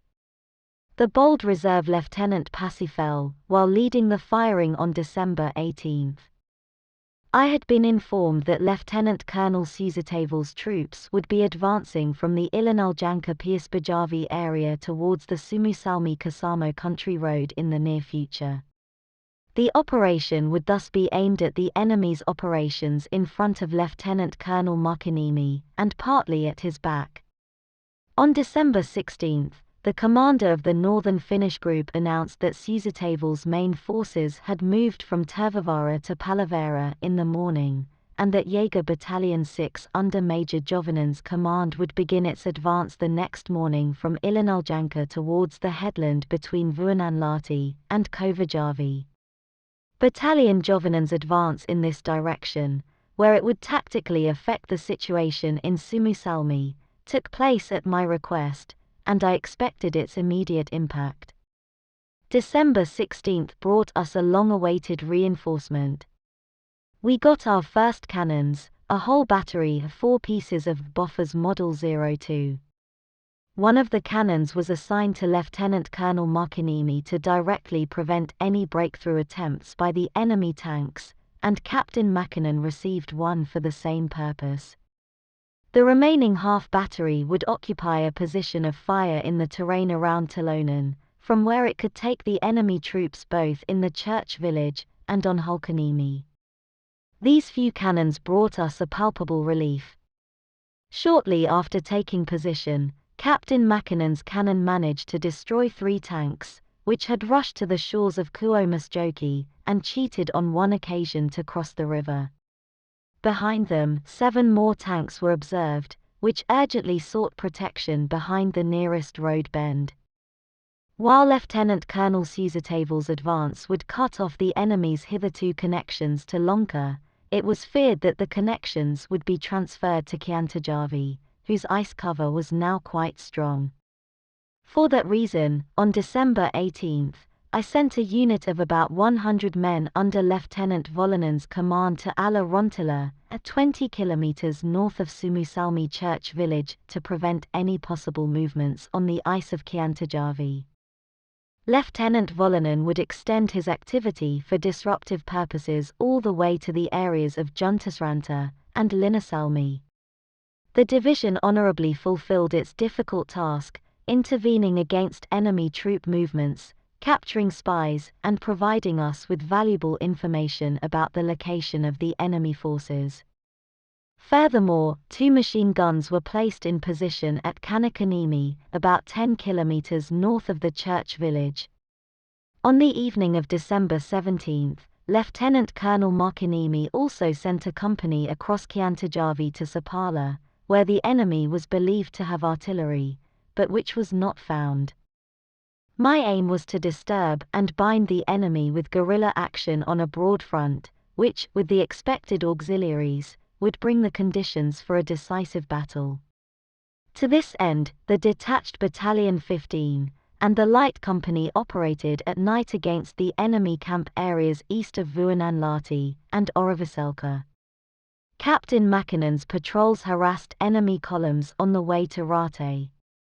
The Scout Unit 2 operated from Vuokiniemi, laid mines and blew up bridges between the border and Kokojavi Lake.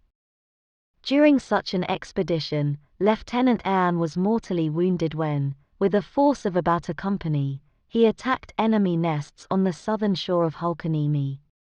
The majority of the troops, who without relief and night sleep had fought in severe cold ever since the hostilities began, must above all be given the opportunity for a bit of rest. Most of them still lacked tents, and in the area north of the Niskanselka-Haukipera lakes there were hardly any dwellings to speak of. Under these circumstances, only part of the crew could be accommodated in the warm tents at a time. The first strikes against Hulkaniemi and Raate. There was reason to fear that the enemy would do its utmost before Stalin's 60th birthday on the 21st of December. On December 18, one of our pilots observed that numerous columns were approaching from the Lonka direction. Some of these enemy forces were already very close to Hulkaniemi. I had no definite information about Lieutenant Colonel Suusatavel's advance towards Linnasalmi. The fact that new enemy troops were approaching from that direction, however, indicated that Suusatavel had not yet cut off the country road.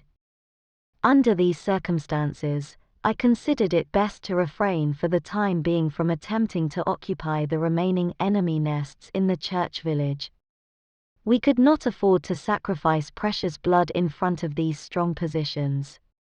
Obtaining them without effective artillery support had already proved to be an overwhelming task for my troops. I therefore decided to ward off the threatening farther by attacking Hulkaniemi, before the enemy himself attacked from this direction. On the evening of December 18, I ordered Lieutenant Colonel Markaniemi to divide a company, which over the ice of Kiantajärvi would attack Hulkaniemi from the east. The assignment was given to Captain Lassala's 1st Company, which was gathered behind Lieutenant Colonel Markaniemi's line for a short rest. To Major Kari I returned the 4th Supplement Battalion, which had belonged to Lieutenant Colonel Markaniemi's assault troops. On December 18, the battalion was transported by car to Talonen. Reinforced in this way, Major Kari's troops from Vuonaniemi would attack Hulkaniemi. From the north, Jaeger Battalion 6, which was closest to the isthmus between Alajärvi and Kovajärvi, would join the attack. For this attack I could thus dispose of up to 3 battalions. In addition, my artillery, which on December 18 received another battery in addition to the previous one, was now in a position to support the attack with considerable force. After artillery preparation, the company was launched on the morning of December 20. Department Kari advanced in 2 columns. One, who was under the command of Captain Skonberger Company, half a machine gun, and 1 grenade launcher platoon advanced along the southern shore of Hulkaniemi.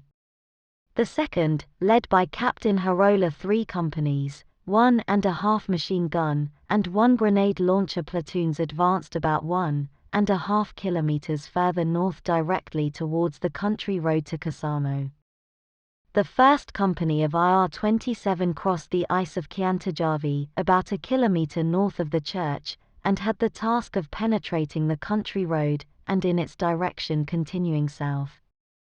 As a vanguard for the company, the Scout Unit 1 had already at night crossed the lake, and on the west shore took up battle with a camped enemy unit there.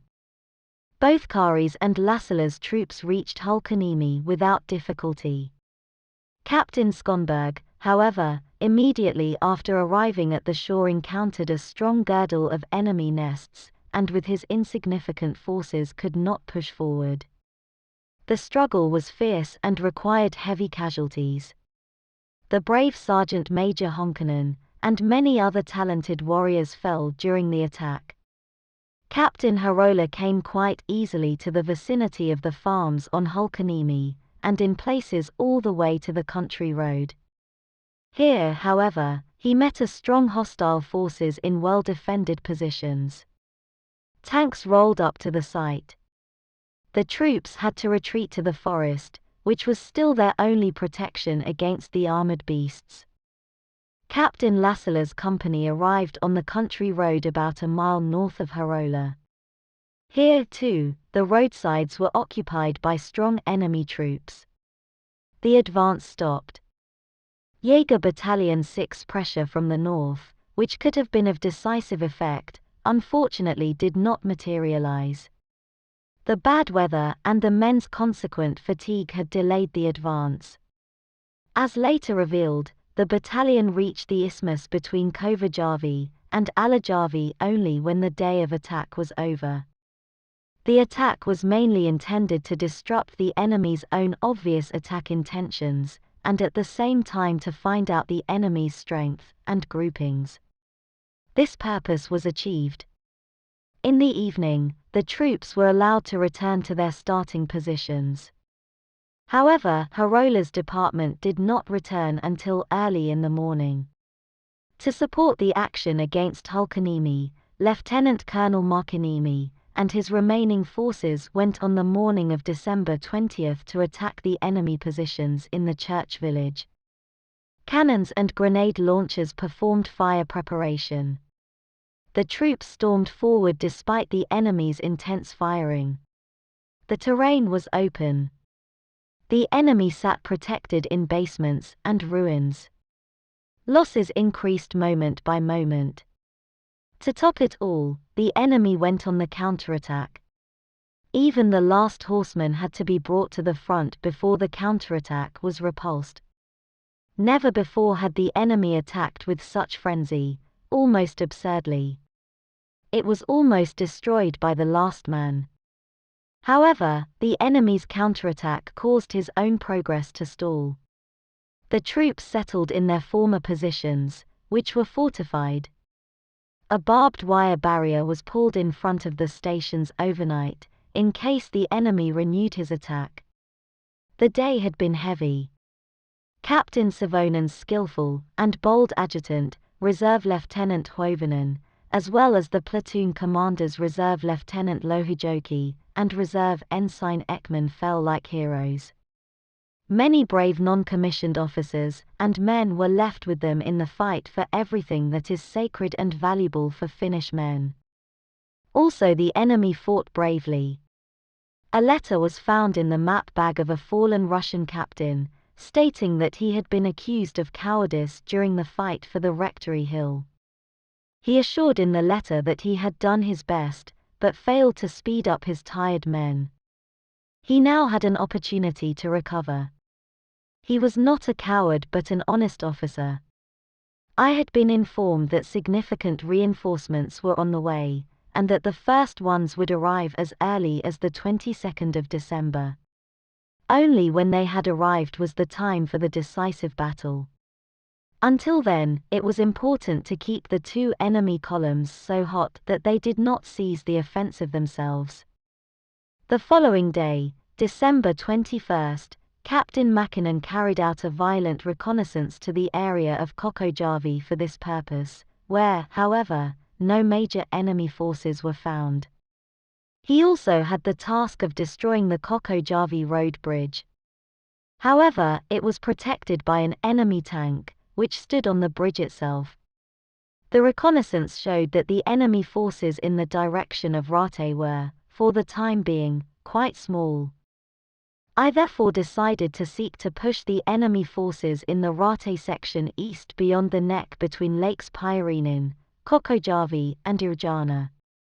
If the attempt was successful, I would reach tactically more advantageous positions than before, and above all, the enemy invasion groups would come further apart. The task was given to Captain Mackinnon, and for this purpose he was assigned to the Battalion Lassila, Scout Unit 1, and a half battery of anti-tank guns, which had arrived on the 20th of December. These were my first anti-tank weapons. According to the attack plan, Captain Lassila south of Kuivasjärvi Lake via Kataskalampi Swamp would move to the crossroads at Kokojavi. When he reached this point, he would with some of his troops block the country road to the east, and with the main part turn west, and take Haukila village in the back.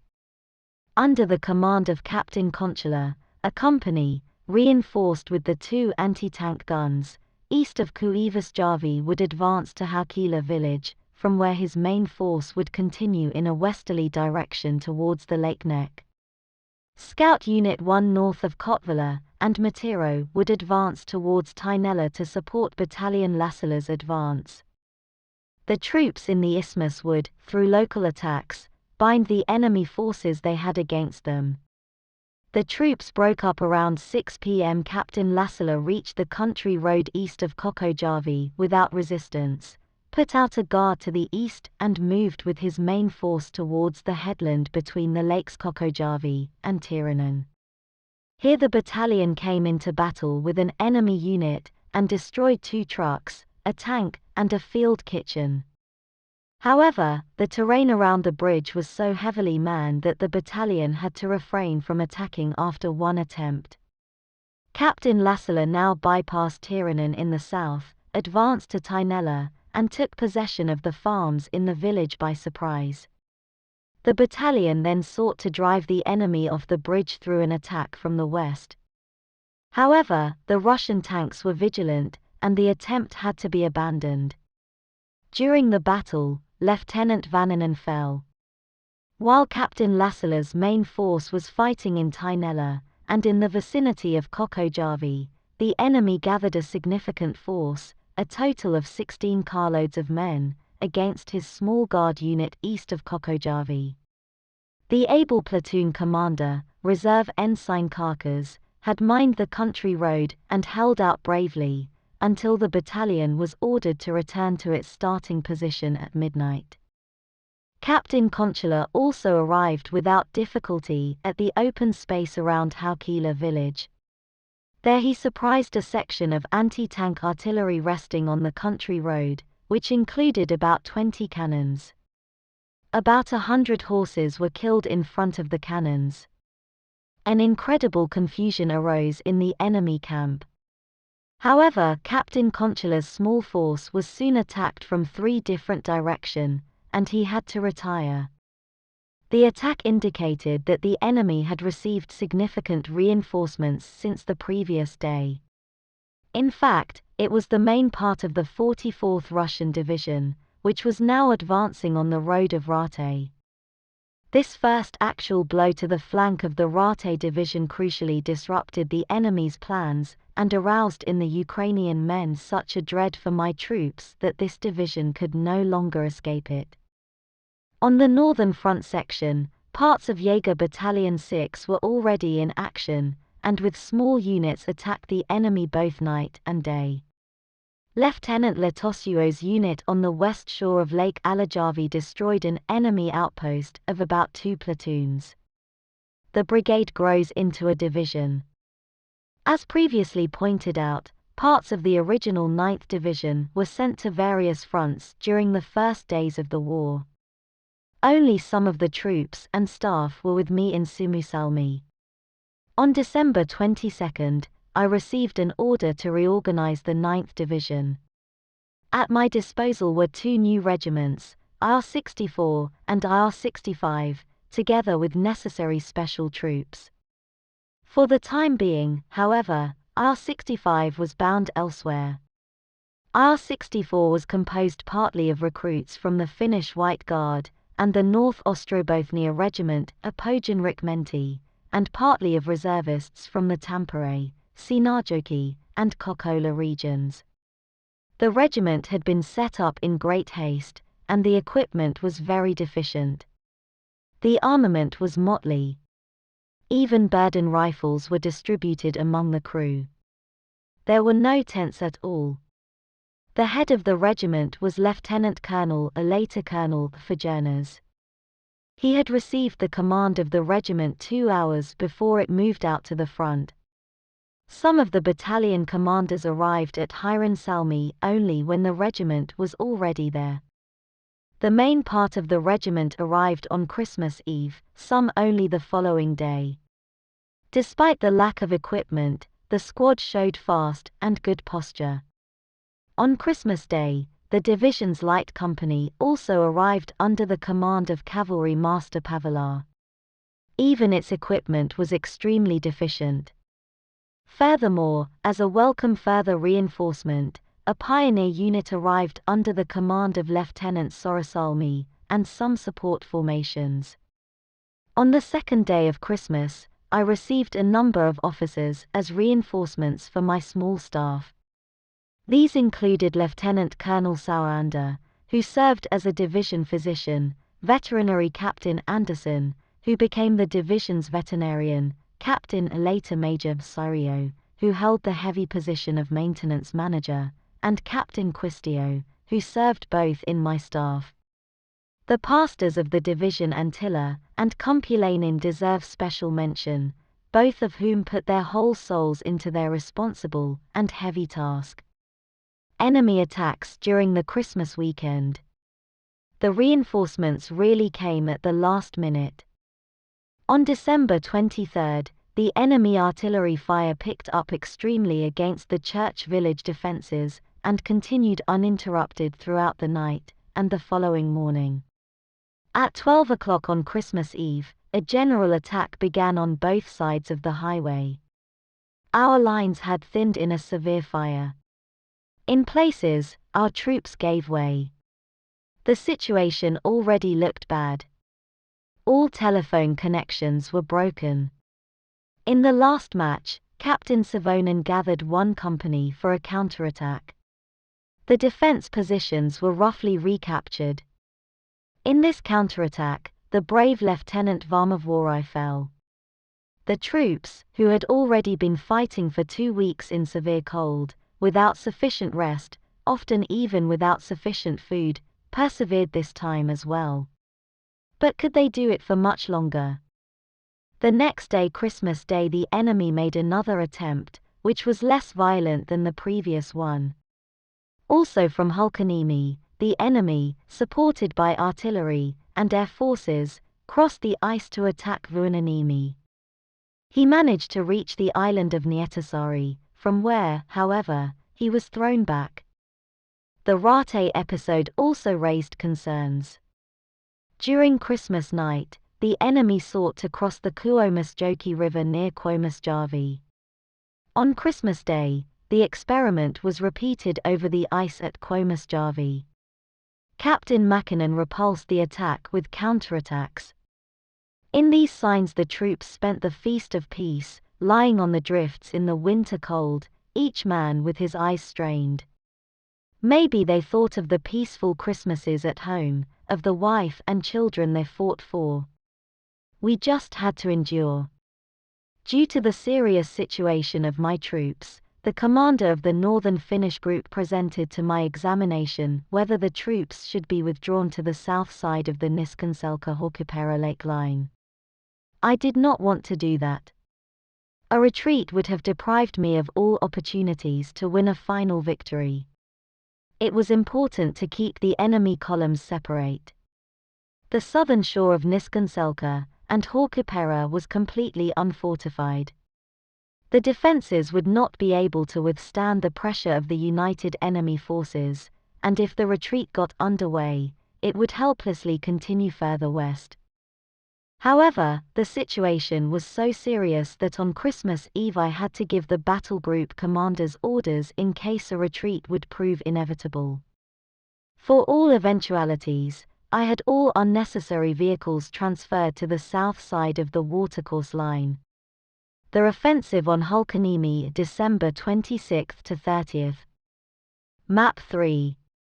On Christmas Eve, when the situation seemed most difficult, I received an attack order from the North Finnish group, based on an oral presentation that I had made a couple of days earlier. According to the order, on the second day of Christmas I would attack and defeat the enemy forces on Hulkaniemi.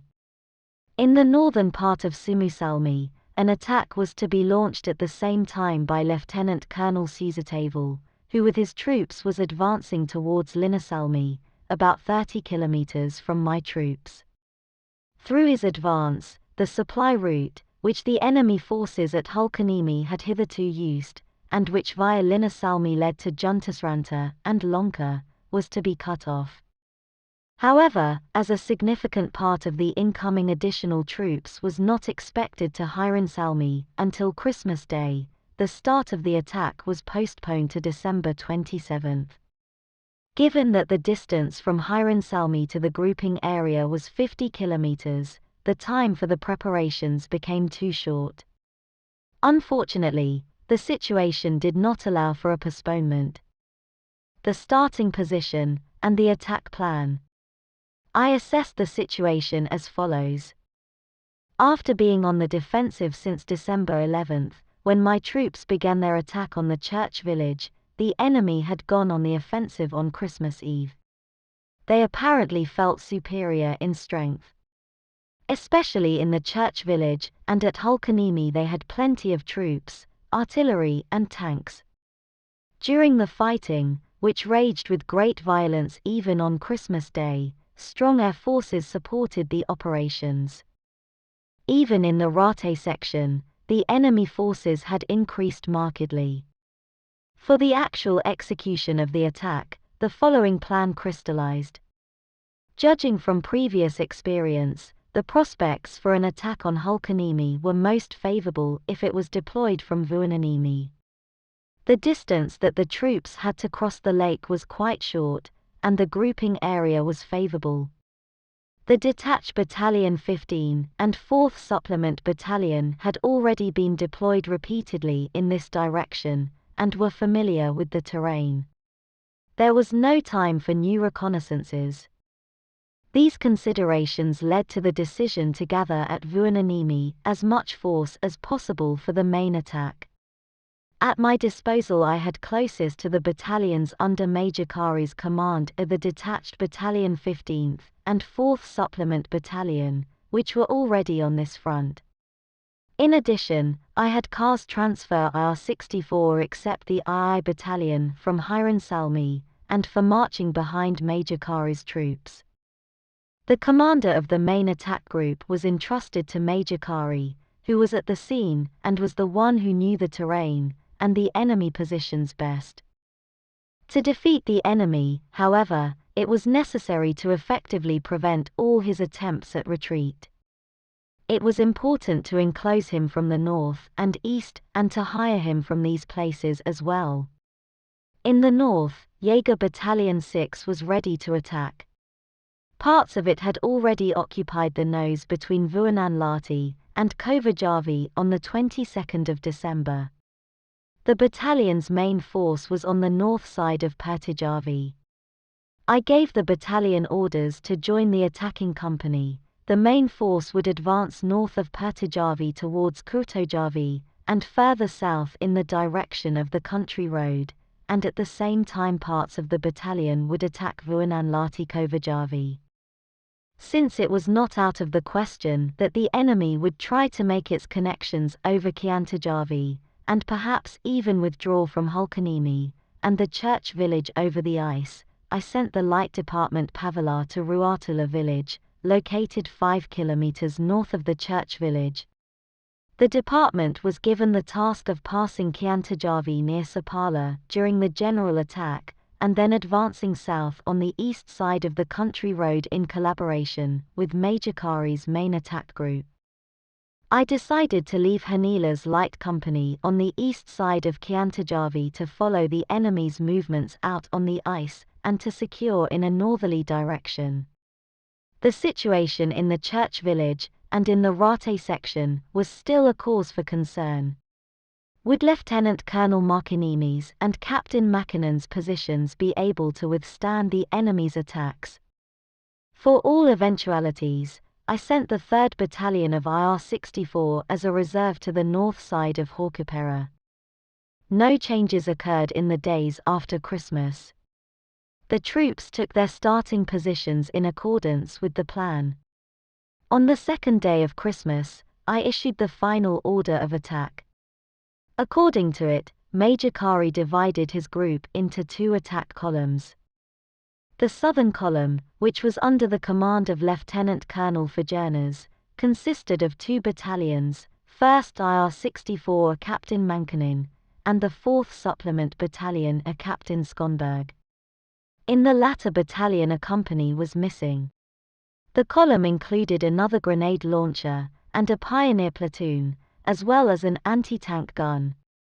The column had the task of advancing from the southern tip of Vuonaniemi towards Hulkaniemi, and destroying the enemy nests and artillery positions that existed on the southern part of the cape, all the way to the country road. The battery in Talonen and a grenade launcher company supported the column's attack.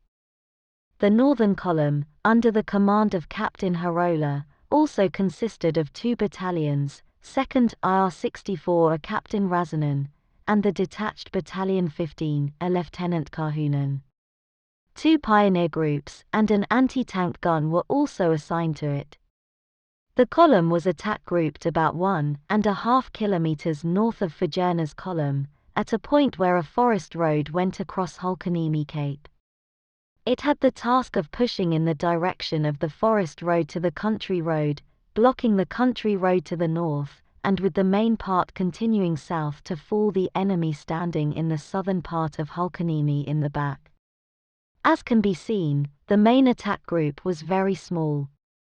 Half of the troops were in the fire for the first time.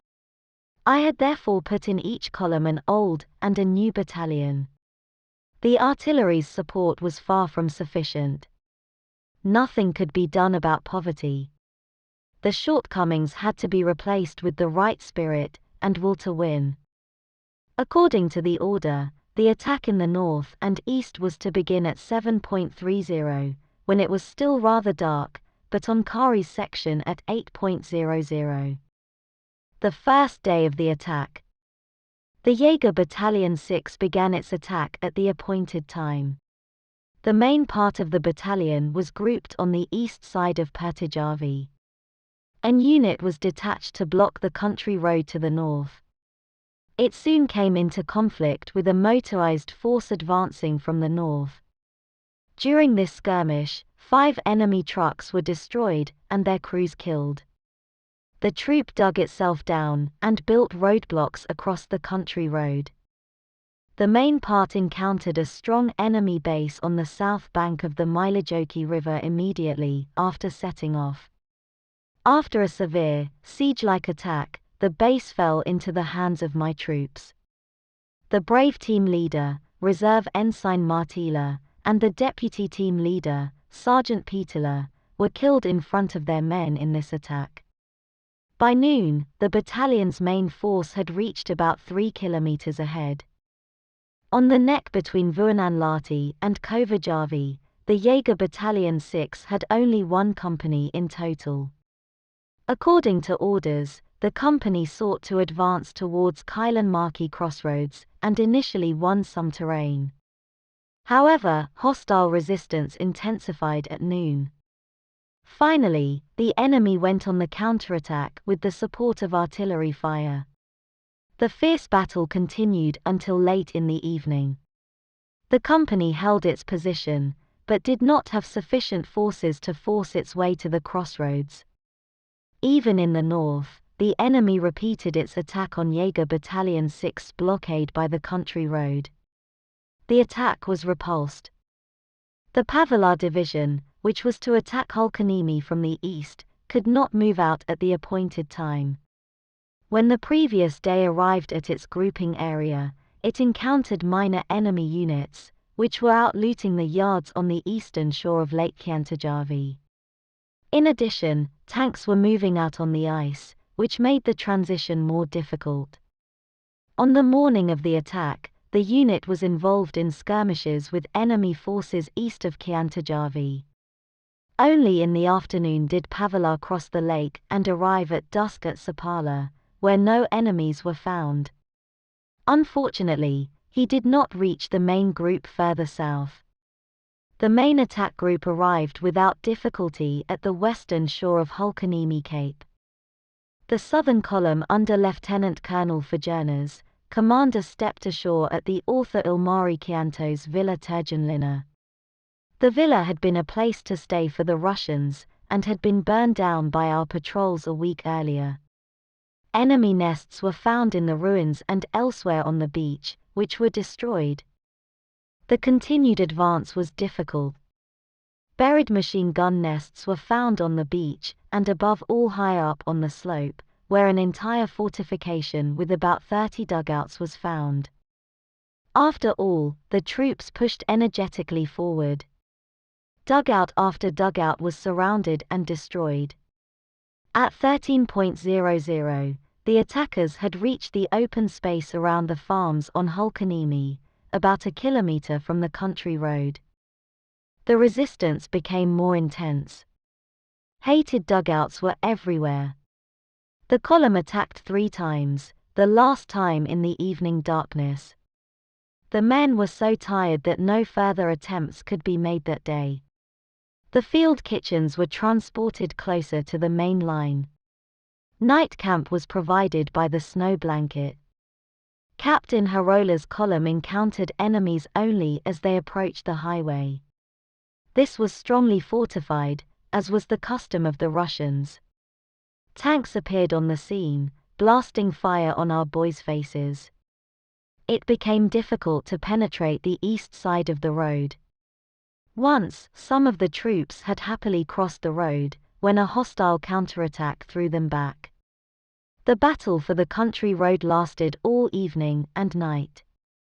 During the battle, the commander of the front line in particular, Lieutenant Karhunen, who the men followed blindly, and the reserve Lieutenant Tuomas Kettunen, who were wounded during the battle, stood out. Captain Harola had already the night before the attack sent a company, and a pioneering unit to block the country road to the north about 1 kilometer north of the site of the attempted breakthrough. The task was performed happily. Large trees were felled across the country road, mines were laid out.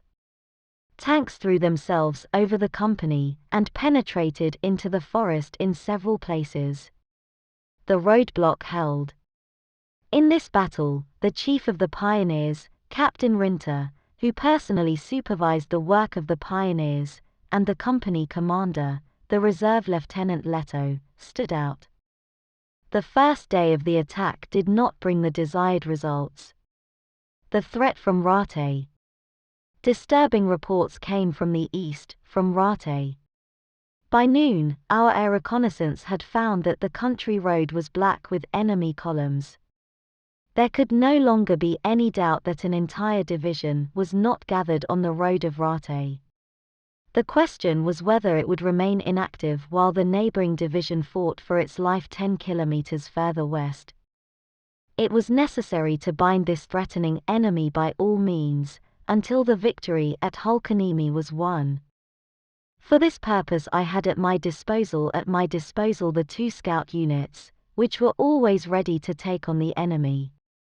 Scout Unit No. 1, led by Reserve Ensign Lavo, was ordered to attack from the north the campsites observed in Tainella. Scout Unit No. 2 was routed from the south side towards the road of Rate. The fearless head of this department, Reserve Ensign Kontanen, was one of the many who fell in the field of honor in the ensuing battles. The scout units consisted of about 50 men each. They were composed of bold, first-class skiers, and they had never returned from their wanderings with unresolved matters. They were a horror to the enemy, who, for fear of them, soon dared not make any campfires. On the evening of the first day of the attack, a newly formed guerrilla battalion, Sissi Battalion 1, arrived in the front under the command of Captain, later Major, Hakkinen. I decided to use this reinforcement, which was very appropriate when it came to disrupting the enemy, to bind the enemy troops in the Rate section. The battalion was sent by car to the front and was ordered to attack the enemy columns on the road of Rate from the south the same night, assisted by local guides, with 2 companies. The result of this expedition was that a number of horse-drawn vehicles and cars were destroyed, and, above all, that the entire long enemy column received a restless night. As the morning dawned, the battalion was assembled on the west side of Lake Kuivasjärvi to face possible attacks by the enemy in this direction, where it had especially sought to advance. The enemy attacked with a battalion the next day on the ice of Lake Kuivasjärvi. However, the guerrilla battalion's well-directed rifle fire caused the enemy to retreat. Soon the Russians began circling around the lake. This attempt was also repulsed. About 60 fallen enemies remained. During the Battle of Rate, we came across all the 44th Division's written orders from that time. On the evening of December 27, the division commander had issued the following order: the division breaks through the enemy's center, bypasses its two wings and destroys enemy forces in the area of Suomussalmi Suomussalmi. The attack begins on December 28, 1939 at 10:30. The troops to be deployed in this attack were the entire 25th Infantry Regiment, a battalion from the 146th Regiment, 2 tank companies, and a reconnaissance unit. For unknown reasons, the company did not start up to this extent. Later in the day, the division commander suspended the entire attack, but ordered that the troops still remain prepared for the attack. My most important task, however, was to reach a decision on Hulkaniemi. Now the hours were expensive. The situation in Lieutenant Colonel Markiniemi's section, where the enemy had carried out violent attacks during the Christmas days, now seemed somewhat calmer. I decided to strengthen Major Kari's attack group at the expense of the troops in the church village. The Battle of Hulkaniemi would also determine the fate of the church village. On the evening of December 27, I had the battalion Lassila, which at the moment was a reserve for Lieutenant Colonel Markiniemi, transferred to Karimo behind Kari's left wing.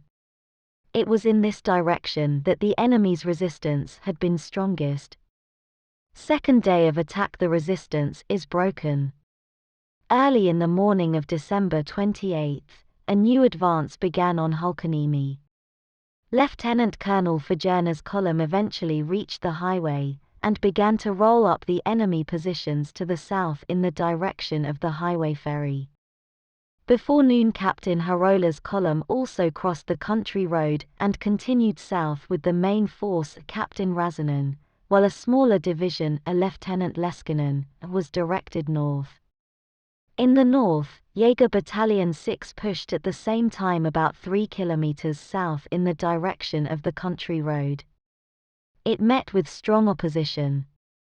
Later, the enemy, supported by artillery fire, launched a violent attack on this battalion. The attack was repulsed. Already at 9 o'clock the enemy's resistance was broken in front of Colonel Fajerna's. In small groups, the Russians left their positions. Support columns drove down on the ice at the eastern tip of Hulkaniemi. Infantry also sought refuge here, which eventually gathered into a column and moved north. A retreat of enormous dimensions began along the 35-kilometer-long Kiantajärvi Lake. It went in a northerly direction, towards Juntusranta. The enemy troops in the church village also eventually joined the retreating column. The men pushed forward in the snow, line after line. Many had thrown away their weapons. On either side of the column, as protection for it, tanks were moving. Above the thunderous fighter plane and bombers in front. The crew in some nests on the beaches and nearby islands remained until the end of the column had set in motion. Lieutenant Colonel Markiniemi immediately sent a machine gun department along the eastern shore of Lake Kiantajärvi to disturb the fugitives. Hanila's light company was also on her guard. While the Battle of Hulkaniemi was going on, his people had patrolled the east bank of Kiantajärvi, and had many adventurous encounters with enemy units. They had attacked enemy transport convoys on the ice and extended their expeditions far to the north, where they represented Finland's state power in no man's land. When the company became aware of the enemy column out on the ice, it took up positions on a protruding headland and opened fire with all its machine guns. However, Kiantajärvi is so wide that the shelling, even in the narrowest places, had little effect. The tanks, cruising from one shore to the other, prevented our troops from approaching the enemy across the ice, and even the enemy fighters lurked on them. The light company kept at the same level as the enemy during his retreat to the north. Also on the east bank of Kiantajärvi, wandering enemy units were found, which Hanila's people destroyed or captured. Even when his company returned to the church village on New Year's Day, it encountered in the woods and out on the ice hostile groups and occasional soldiers who had been left behind. During these patrol expeditions, when the company operated in remote areas, far from its own forces, an excellent spirit and a confidential, close relationship between the officers and the crew developed among them. Where death threatens at every step and help is far away, the right brotherhood arises. This sincere companion spirit gave an inner strength that helped over the difficulties. During the war, an honest, warm brotherhood developed in all my forces. It still connects the men who once struggled side by side after peace came. It is difficult to say how many of the Russian 163rd Division managed to escape. A very large part of it had been destroyed in the fighting. Many found their fate later. The enemy had given up Hulkaniemi and the church village, but still had significant forces in the area of Kailanmäki and Kilänlampi. They were surrounded from the west and north by Jaeger Battalion 6, from the south by part of Harola's column. This hostile battle group was apparently also prepared to withdraw. At 13:00, the men from Jaeger Battalion 6 noticed that support columns and troops were gathering on the road at Karkimäki. The retreat preparations were protected by combat forces that were in position. For the time being, however, it was calm. I now ordered Major Kari to use Battalion Lassila, which stood on Captain Harola's left wing, closest to Kailanmäki. The hostile nests at Hulkaniemi and in the church village were cleared during the afternoon and evening. Small enemy groups, some of whom resisted fiercely, were encountered almost everywhere. When the night broke in, the cleaning was largely completed.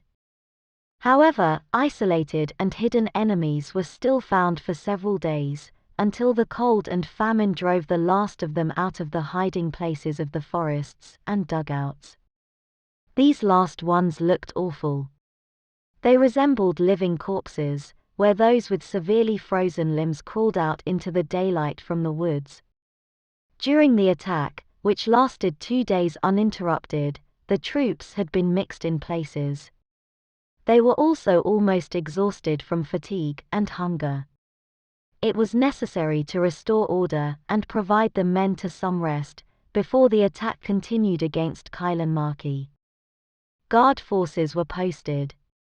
The field kitchens and the few tents available were transported to the troops. The lost returned to their units. The first decisive battle had ended in victory. The enemy's 163rd Division was defeated or driven into exile. The rest were surrounded and could not escape their fate. The conquest of Kailanmäki-Kilänlampi. In the evening, the troops released from Hulkaniemi were ordered to head north to take the encircled Kailanmäki group in the back. Already at midnight, Captain Harola's column set in motion in the direction of the country road. The resistance was quite strong. The enemy units, which occupied the country road, apparently did not know that the main force had retreated. There was a fight over every dugout, often with hand grenades and bayonets. However, Harola pushed forward. Soon a couple of cannons, a number of field kitchens and supply wagons were captured. A number of automatic weapons also fell into our hands. Lieutenant Colonel Fajernas, who had the task of completing the surrounding in the east, advanced on the east side of the country road. Already at night it had been noticed that some of the encircled forces through the forest were moving directly towards Kiantajärvi. I therefore ordered Battalion Lassila to advance to the terrain Riihivara Hovila, about 3 kilometers east of Kailanmäki, to prevent any attempts of retreat in this direction. Due to the battle conditions, things progressed slowly for both Harola and for Furnas. The enemy was not yet crushed, and he performed a tough defense. With its weak forces, Jaeger Battalion 6 must for a long time fight alone against the enemy in the area of Kailanmäki-Kilanlampi. The enemy battle group consisted of about an infantry regiment, an artillery section, and various support formations. The troops were in fortified positions around Kailanmäki-Kakimäki, facing west. As mentioned, a significant part of both the troops and the support convoys stood gathered on the country road to break their way north through the chain of encirclement. Already at 10:00, the commander of Jaeger Battalion 6, Major Jovanen, requested our immediate assistance. The chain on his sector was weak, and the losses considerable. I now decided to deploy against Kailanmäki the troops released from the church village, which were in comparatively good condition. Only Battalion Savonen was moved, in order to counter the possible surprises from the Rate side, behind Captain Mäkinen's troops. Lieutenant Colonel Markkinimi was appointed commander of the attack group. The battalions Lassila and Mänkinen were also added to this. Before this new attack company started, the enemy column gathered at Kakimäki went on the attack in order to break through the encirclement chain to the north. During the battle, dozens of trucks and horse-drawn carriages were destroyed, which forcibly sought to break through the roadblocks. Only smaller infantry units managed to get through the line and continue in a northerly direction. They were killed the following day 7 kilometers further north by a pursuing unit. Lieutenant Colonel Markkinimi's advance began around 15:00. It was already getting dark. To the right, Captain Irimo's battalion 2nd IR-27 advanced. From Jurika village on the west bank of Kiantajärvi, he advanced in a westerly direction to fall on his back. To the left of Irimo went Battalion Lassila.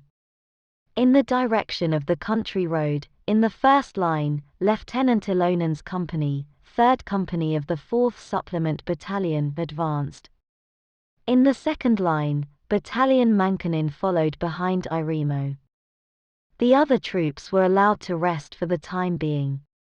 The advance in the dark became very slow. Numerous enemy units were found in the forest, searching for Kiantajärvi.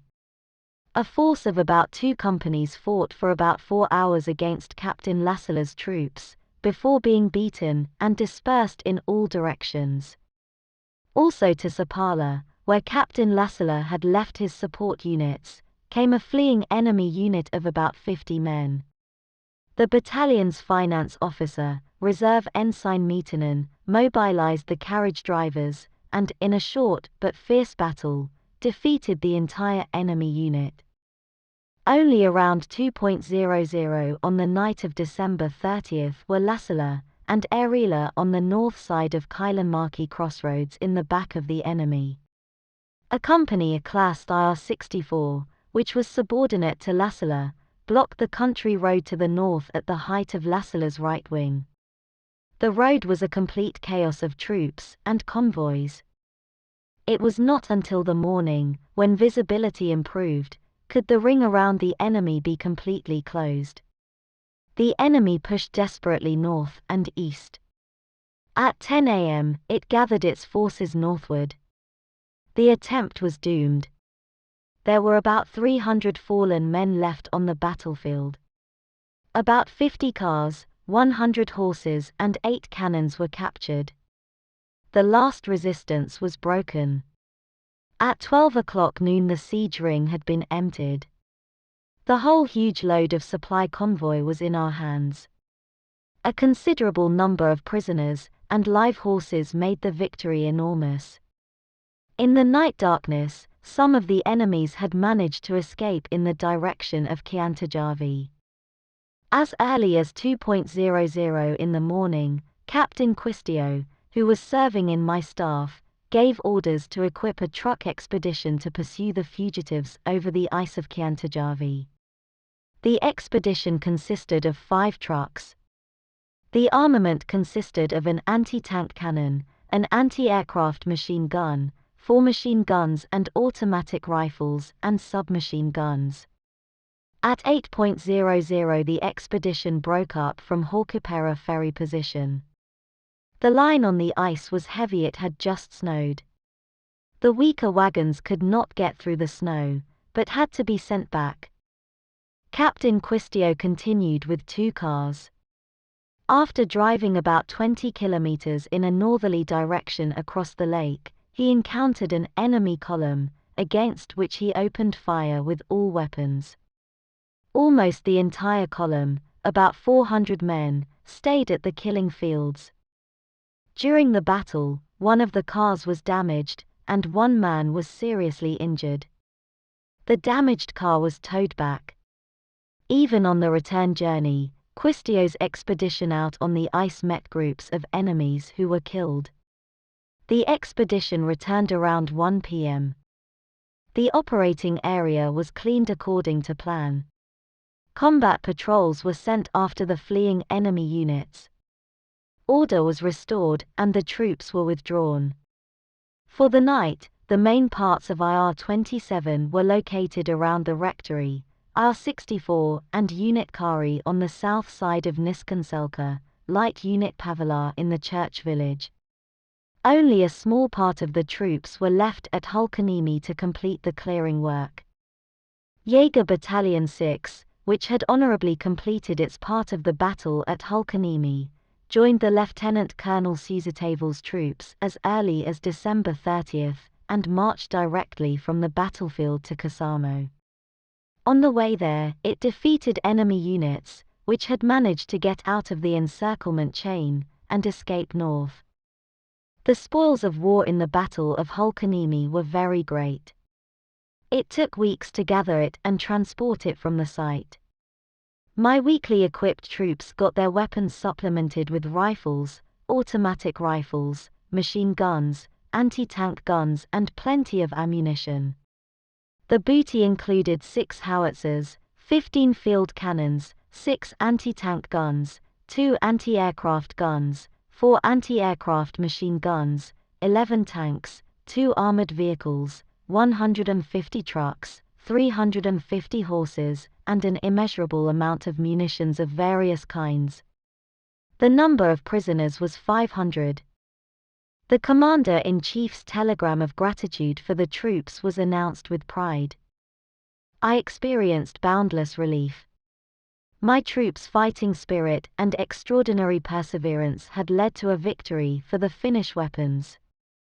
At dusk, when the enemy pilots were no longer a worry, the troops gathered for a field service to praise the Lord, who had not forsaken his own. It was not the time to rest. New missions awaited my division in the direction of Rate. Attack against Rate Division at January 1 to 7. Maps 4 and 5. After the Russian attack on December 28, which had run into the sand, it was fairly calm in the Rate section. On the evening of this day, the commander of the 44th Division, General Vinogradov, issued an order, countersigned by Commissioner Missin and Chief of Staff Volkov, ordering his troops to be ready for an offensive, aiming to annihilate Suomussalmi's defenders in conjunction with the 163rd Division. An overview of the operational situation prepared by the division, which was distributed among the troops on New Year's Eve, further touched on the preparations for the offensive. By then, however, the saga of the neighboring division was already over. Judging by the sounds heard from the enemy lines, the opponent was busy with fortification work. There was also an order from the division commander, according to which the first phase of these works would be completed before the end of the 29th of December. Above all, the order emphasized the importance of making the trenches deep enough. The Russians, who are excellent pioneers in general, apparently put all their energy into expanding the positions, even though it was at the expense of the offensive operations. The severe cold contributed in part to the fact that the troops were happy to dig themselves down to find at least some protection against the winter cold. The starting position. The defense of the Suomussalmi-Kuivasjärvi Isthmus was still entrusted to Captain Mäkinen. Captain Konchala's and Reserve Ensign Samola's proven rifle companies, and Reserve Lieutenant Kannonen's machine gun company, who had also been involved in many fierce battles, stood in the positions. The defense had good support from the 2 cannon batteries, which under their vigilant commanders, Lieutenant Kusela and Ensign Karsanen, constantly intervened against enemy troop movements. The creek itself had 2 defense bases, both under the command of 2 young priests promoted to reserve ensigns Akomulainen and Vuoristo. A third priest, the unwaveringly calm reserve Cornet Vertaniemi, also commanded a machine gun platoon at Suomussalmi's Thermopylae. On the west bank of Kuivasjärvi in the front line there was a base for about a platoon. Further behind was the entire battalion Häkkinen, a guerrilla battalion 1, in reserve. Along the country road, the Savonen battalion was concentrated at Hautajarvi, where it strengthened its defensive fortifications against possible enemy breakthrough. Since the enemy had made a special effort to circumvent our positions from the south, on the evening of December 28, I sent 2 companies from the Savonen battalion to the west side of Kuivasjärvi, where a significant reserve, a total of 5 companies, was thus consolidated. As has already been shown, the defense was built above all on the ruthless harassment of the enemy, which gave it an exaggerated picture of our strength, and confused it with its own attempts at attack. At night, we attacked the enemy in small sections, with alternating approaches from the south and from the north. The aim was to inflict constant losses on the enemy, disrupt the transports, and the peace of the troops at night. Of these numerous patrol expeditions, Reserve Ensign Komulainen's and Reserve Ensign Lavo's Christmas Eve visit to Haukila village deserves a special mention. The reconnaissance showed that the entire country road all the way to Likkoharju was fortified and manned. In accordance with Russian tactics, the troops arranged security in all directions. Along the eastern shore of the lakes Kuivasjärvi and Suomussalmi, there were now full of hostile nests. Around Haukila village ran an extensive system of trenches, which stretched about 2 kilometers from the country road. There were significant forces in this area. It later emerged that the entire 25th Infantry Regiment, a battalion from the 146th Regiment, 2 tank companies, and a reconnaissance unit were stationed there. In addition, there were a large number of artillery. In addition to the infantry's own artillery, 2 sections of the 122nd Artillery Regiment stood in the positions. The main part of the 305th Regiment was located between Haukila village area and the road junction to Puras. Also around Kokojärvi and Tainela, the enemy had plenty of troops. The main parts of the 146th Infantry Regiment. These troops had a guard unit in Eskola, and highway patrols between Likkoharju and Kokojärvi. Except for armored vehicles and tanks, the road was secured by 1 rifle platoon for every kilometer. A considerable ski department had been found on the road between Puras and Likkoharju, which, by all accounts, had so far only held ski drills. The command of the neck of land between the lakes was taken over on New Year's Eve by Captain Savonen. The staffing remained largely unchanged. Only Reserve Lieutenant Kannonen's machine gun company was replaced by Captain Savonen's own machine gun company, which was under the command of Reserve Lieutenant Ponkala, also tried in many fierce battles. The company cannon was reunited with its battalion, the detached Battalion 15. Patrols, who had visited Tainela and Sorko the night before, reported that these villages were free from enemies. In Likohaju, they had only found a platoon-sized guard unit. In Haukila village, opposite our positions, everything was as before. The enemy continued expansion of the fortifications through the night. The initial battles at Haukila and Sanginlampi. The reconnaissance indicated that the enemy had withdrawn some of its troops, as was the case at the same time in further north, Juntasranta and Sala. The assumption was confirmed by an air reconnaissance on December 3, when a large number of troops were observed on the other side of the border. During New Year's Eve, I decided to carry out a violent reconnaissance to clarify the enemy's strength and intentions. The assignment was given to Captain Makinen. At his disposal were Captain Hakanen's guerrilla battalion, and the company Conchula, composed of reservists from Suomussalmi, who had a thorough knowledge of the terrain. A machine gun platoon and an anti-tank gun were attached to the unit. According to the attack order, Captain Hakanen had to infiltrate Haukila, south of Lake Kuivasjärvi, and continue to drive west from Haukila. Captain Conchula was tasked with carrying out a flank attack on the enemy positions that had been observed on the east bank of Kuivasjärvi. The advance began at 5:00. As soon as the guerrilla battalion set off, Battalion Hakanen encountered a strong enemy unit, which was marching south and probably planned to bypass Lake Kuivasjärvi. Judging by later documents, the unit consisted of an entire battalion as 2nd 25, the same one that had attacked in this direction on December 28. There was a violent battle in the forest darkness. After repeated attacks on the enemy's wings, they were eventually pushed back against Haukila.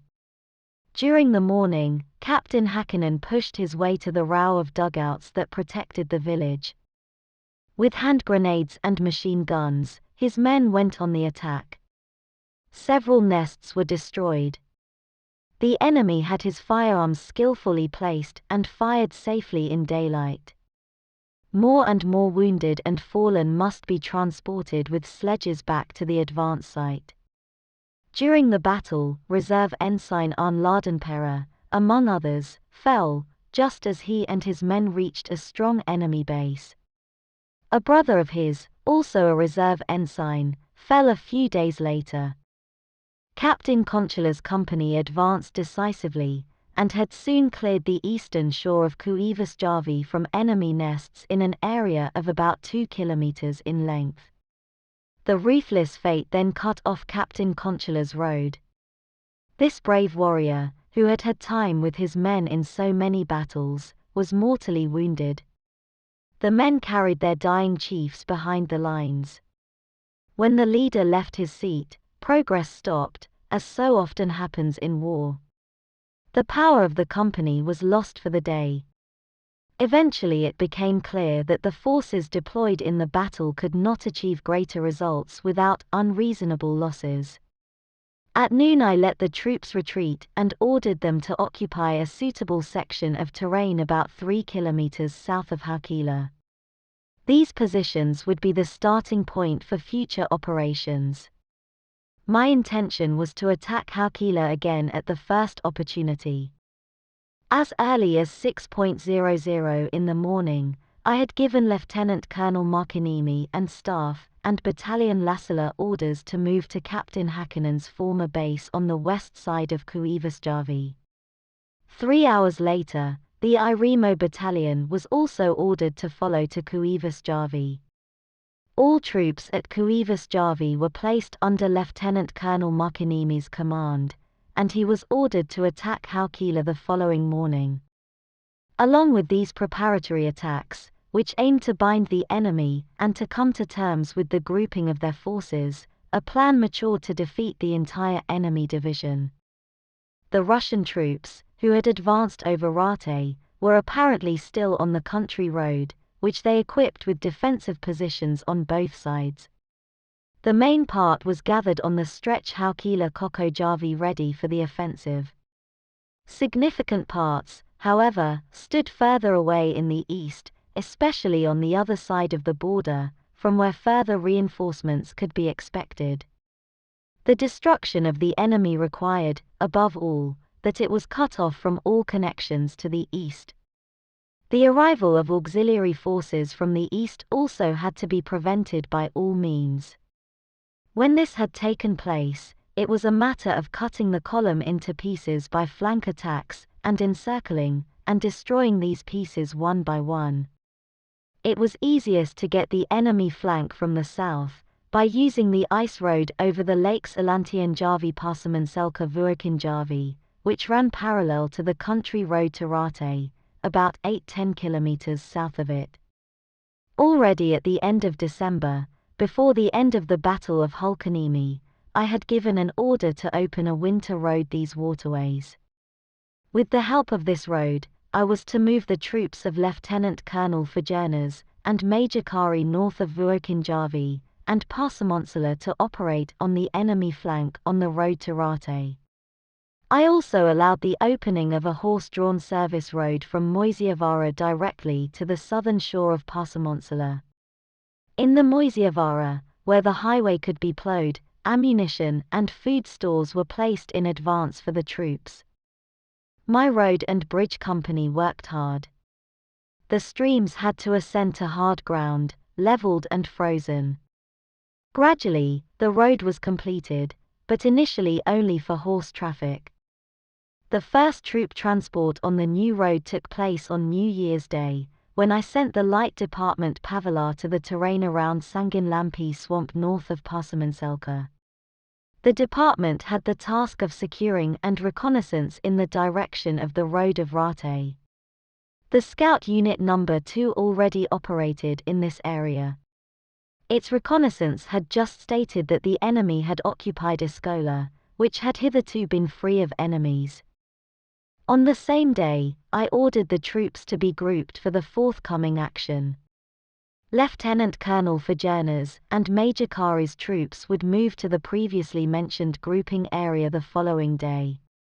It was of great importance that the troop movements were kept secret, which is why they had to march in the dark hours of the day. After a march of about 25 kilometers, the Light Department Pavila arrived on January 1 in the evening to Michaela Farm on the south side of Passamanselka, and settled down.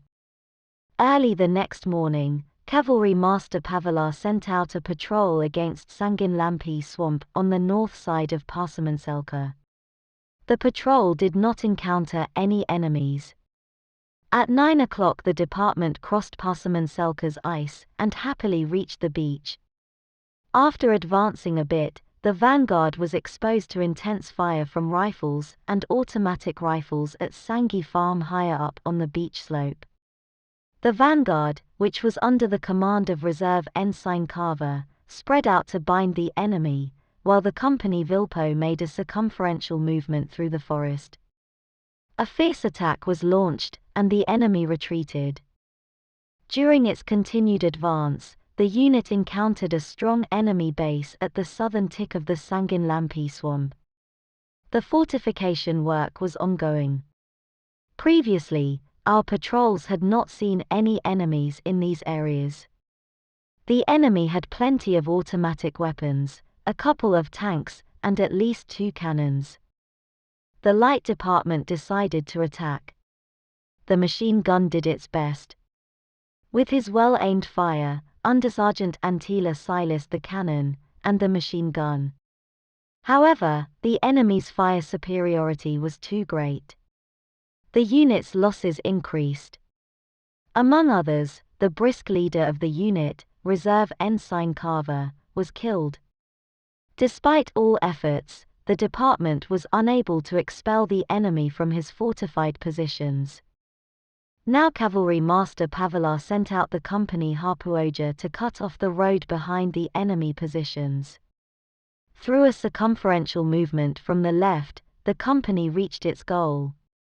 In the evening, Hapuoja tried to advance to the back of the enemy positions, but the enemy on guard prevented all attempts to approach with a powerful machine gun fire. The light department remained in its positions all night and kept the enemy positions besieged. Lieutenant Colonel Markinimi's attack on Haukila began before daybreak on the 2nd of January 2nd. Battalion Lassila, advancing east of the road used by Captain Häkkinen for the offensive, reached the main road about 1.5 kilometers east of Haukila. The surprised enemy launched violent counterattacks from both the Haukila and Tainela sides. With the help of the pioneers Captain Lassila had with him, he effectively managed to block the road to Tainela. An enemy tank was soon rendered harmless as it sought to cross the roadblock. Later they also managed to block the road to Haukila. Between the roadblocks a large enemy column was isolated and gradually put down, and a tank, which found the retreat blocked, was set on fire after great efforts. Thus, the strong enemy unit in Haukila was cut off from the other troops. Battalion Lassila dug down to be able to hold its positions against the enemy's attack. Battalion Irimo advanced to the left of Battalion Lassila, and worked its way through the day to the country road at Haukila. The battalions remained in their positions. I ordered Lieutenant Colonel Markinimi to group the troops so that they could withdraw if threatened by an excessive force. In order to strengthen Lassila's and Irimo's positions, Captain Häkkinen's guerrilla battalion was moved closer to Haukila on the evening of January 2nd. The battalion manned a line of defense that could serve as a regrouping position in the event that the attack troops were forced to withdraw. Battalion Häkkinen also sent scout patrols east of Battalion Lassila's right wing. The fighting in Haukila lasted all night. After midnight, Captain Lassila received his anti-tank guns and ambulance sledges to the scene. They came under the direction of the battalion's energetic doctor, reserve medical Lieutenant Leto, and just at the most appropriate time. The enemy's tanks and armored vehicles went early in the morning to attack the roadblocks and tried to break them down. For once, our anti-tank guns received favorable targets. Within a few hours, our cannon troop under the command of Reserve Ensign Pikkanen destroyed 7 enemy tanks. The destroyed tanks blocked the road so effectively that the enemy no longer had any opportunity to clear it.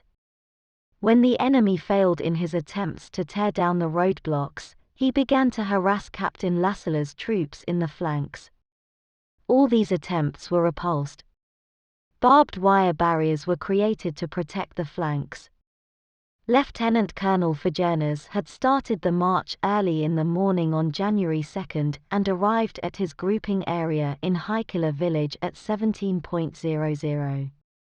According to orders, Major Kari's troops left their base after dusk and arrived at their destination southwest of Passamanselka at 19:00. The troops were housed in the yards and partly in tents. Given the planned operations, the situation at Sanginlampi had to be resolved quickly. It seemed that the forces of the Pavala Light Department were insufficient for this purpose. On that basis, on the night of January 3, I ordered Major Kari to drive out the enemy from Sanginlampi, and to advance with his unit to Eskola, which according to the plan would be the starting point for the unit's operations during the coming offensive. The Pavala unit was subordinated to Major Kari for the attack on Sanginlampi. During the night, I also sent Major Kari a half battery of field cannons and an anti-tank cannon. Major Kari's attack began on January 3 around 4 p.m., when dusk had already fallen. A company from the detached Battalion 15 advanced towards the country road to engage with the enemy and strengthen the company Vilpo, which was already in positions. The entire 4th Supplement Battalion, which was under the command of Lieutenant Karhunen, bypassed Sanginlampi on the east side in order to attack the enemy's rear from the north. Even now the enemy was on his guard. Lieutenant Kahunen's troops were met by extremely fierce fire, and could not advance. The enemy, who found his position threatened, sought to break through to the north at 3:00 at night. The initiative was repulsed. The young, brave company manager, Reserve Ensign Seetonen, fell during this nightly battle. At around 11:30 the following morning, Lieutenant Kahunen went to the decisive attack. The resistance was still strong.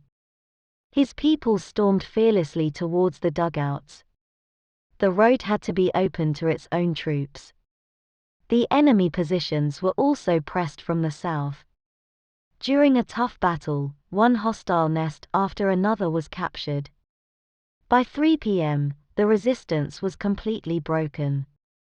At the battlefield at Sanginlampi, 260 fallen enemies and 50 dead horses were counted. The number of prisoners taken was 40. The war booty was plentiful: 2 field cannons, 1 anti-aircraft machine gun, 10 machine guns, 11 automatic rifles, numerous cars, wagons and munitions of various kinds. Already during the first night of battle the tanks from the base had passed through Company Hapuoja's positions to the north. While the battle was still raging at Sanginlampi, early in the morning of January 4 Major Kari gave orders to the detached Battalion 15 under Captain Harola to advance past the battlefield to Eskola. In order to facilitate this advance, I had the previous day ordered Captain Hakkinen to send a company from Kuivasjärvi through the terrain towards Eskola to cut off the country road north of this place. The mission was carried out successfully. The company remained there until the detached Battalion 15 early in the morning on January 4 occupied the dominant terrain around Eskola. Acting on my order, Lieutenant Colonel Fajernas was preparing for the offensive on January 3. From the local police authorities, I had obtained accurate information about the possibility of advancing from the Vuokinjärvi areas to Rate Road, in which direction the use of Lieutenant Colonel Fajernas' troops was planned. The battalions had been assigned guides, who were fully at home in these remote areas. I considered it important that the Rate Road be cut as close to the border as possible. As the battle ended in victory, and after the victory at Hulkaniemi, I did not doubt for a moment that it was a matter of getting the whole of Suomussalmi all the way to the border liberated from the enemy. To this end, I had ordered the construction of a road to Ratavaara. The distance was about 12 kilometers. The foundation for an old winter road already existed. For the time being, only half of the road would be prepared, up to the Linnalampi swamp, where a guard unit would be located. From a terrain point of view, it was most effective to cut off the road to Rate on the Purisjoki line, where the detached Battalion 15, during the first days of the war, successfully repulsed the enemy's onslaughts. Purisjoki River is about 8 meters wide, and was at this time reportedly still ice-free. These areas were infested with enemy forces, which had to be rendered harmless. I therefore gave Lieutenant Colonel Fajernas orders to open a road to Honkajärvi Lake in advance, and to detach a platoon as a security force to the end of the road. In order for our plans not to come to the enemy's attention, the roads did not have to be expanded all the way, and the reconnaissance activities were not extended to the road of Rate, one for the time being. For the sake of the spy danger, I sent away all the otherwise relatively few civilians who had still remained in these remote areas.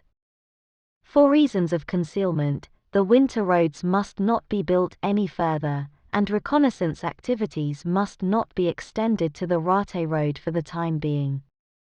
Due to the danger of espionage, I ordered all civilians to be transported back behind the lines, as some still remained in these remote areas. The Suomussalmi division is strengthened with IR-65. On January 2nd, when the march to the grouping areas had already begun, I received a surprising but very pleasing information that reinforcements were approaching. The announcement was that IR-65, which had been temporarily assigned to Lieutenant Colonel Caesartavel, had now, with the exception of one battalion, been released, and would be joining its original division. Unfortunately, the regiment was 50 kilometers away in the northern part of Suomussalmi. The Kasama road was plowed from snow only up to the battlefields of Karkimäki. Car transports were thus excluded. I ordered the regiment to leave for Suomussalmi on foot. A number of trucks were made available for the part of the road that was in a serviceable condition.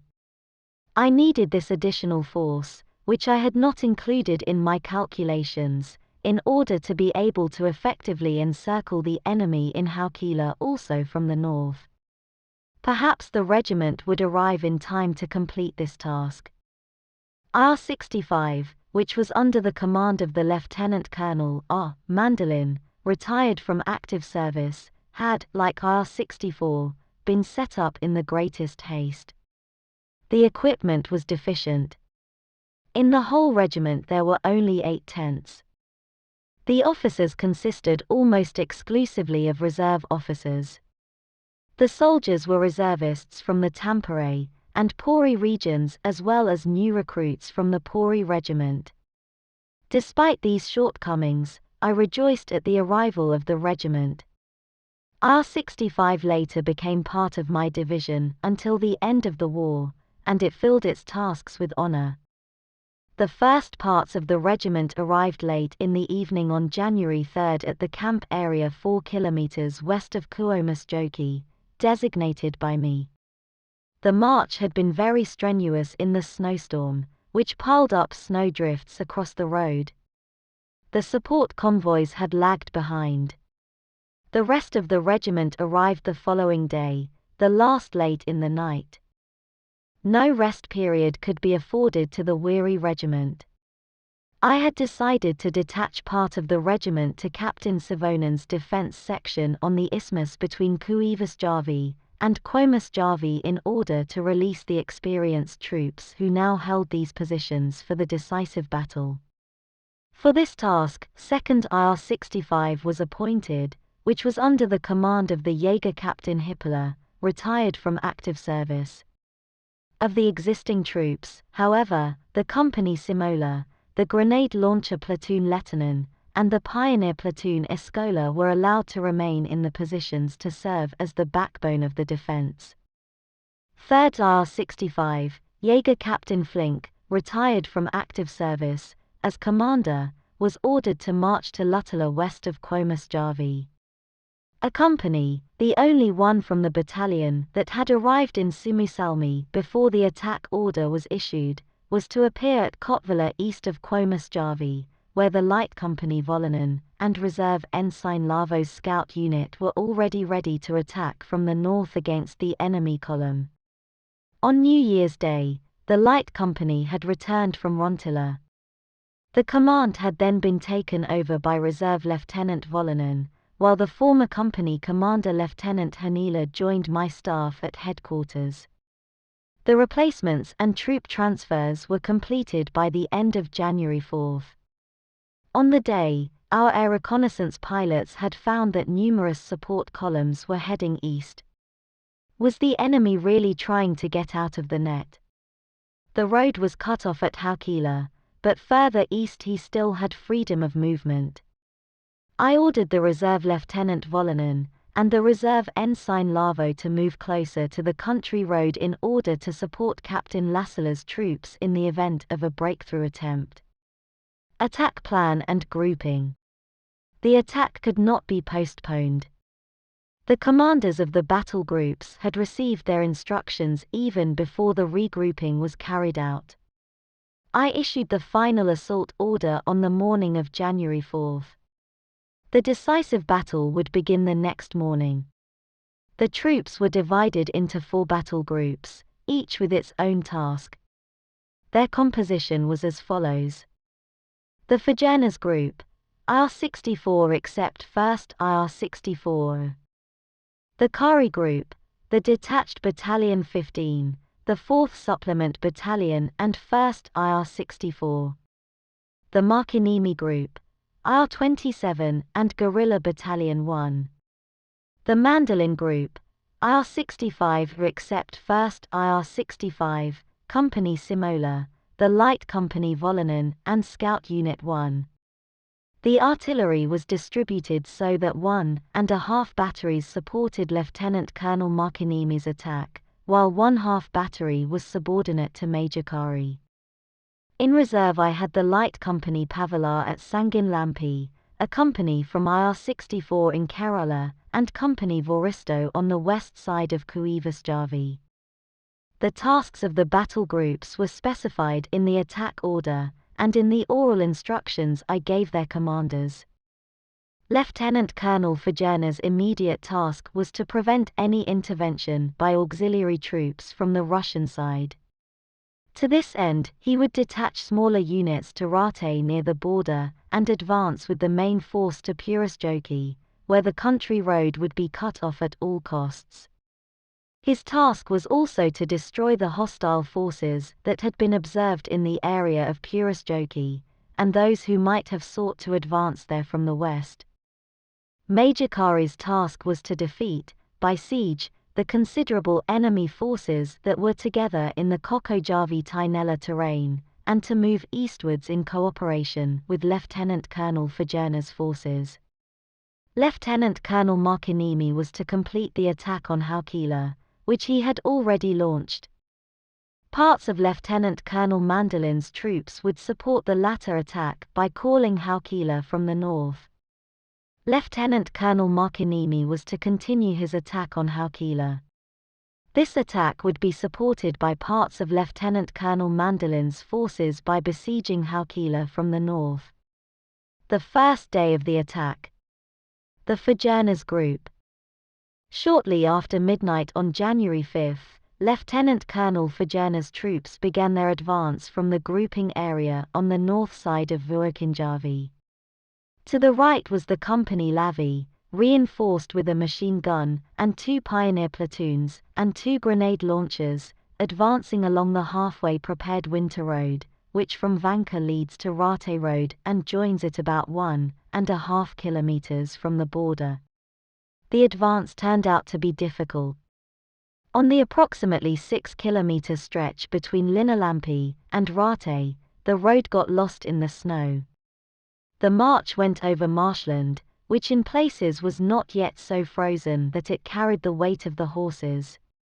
The pioneers and the infantry had to help to bring the support convoy forward. To gain time, the main part of the company skied ahead, and reached the road at noon. The farms in Rate were occupied by the enemy, as were all other settlements by the country road.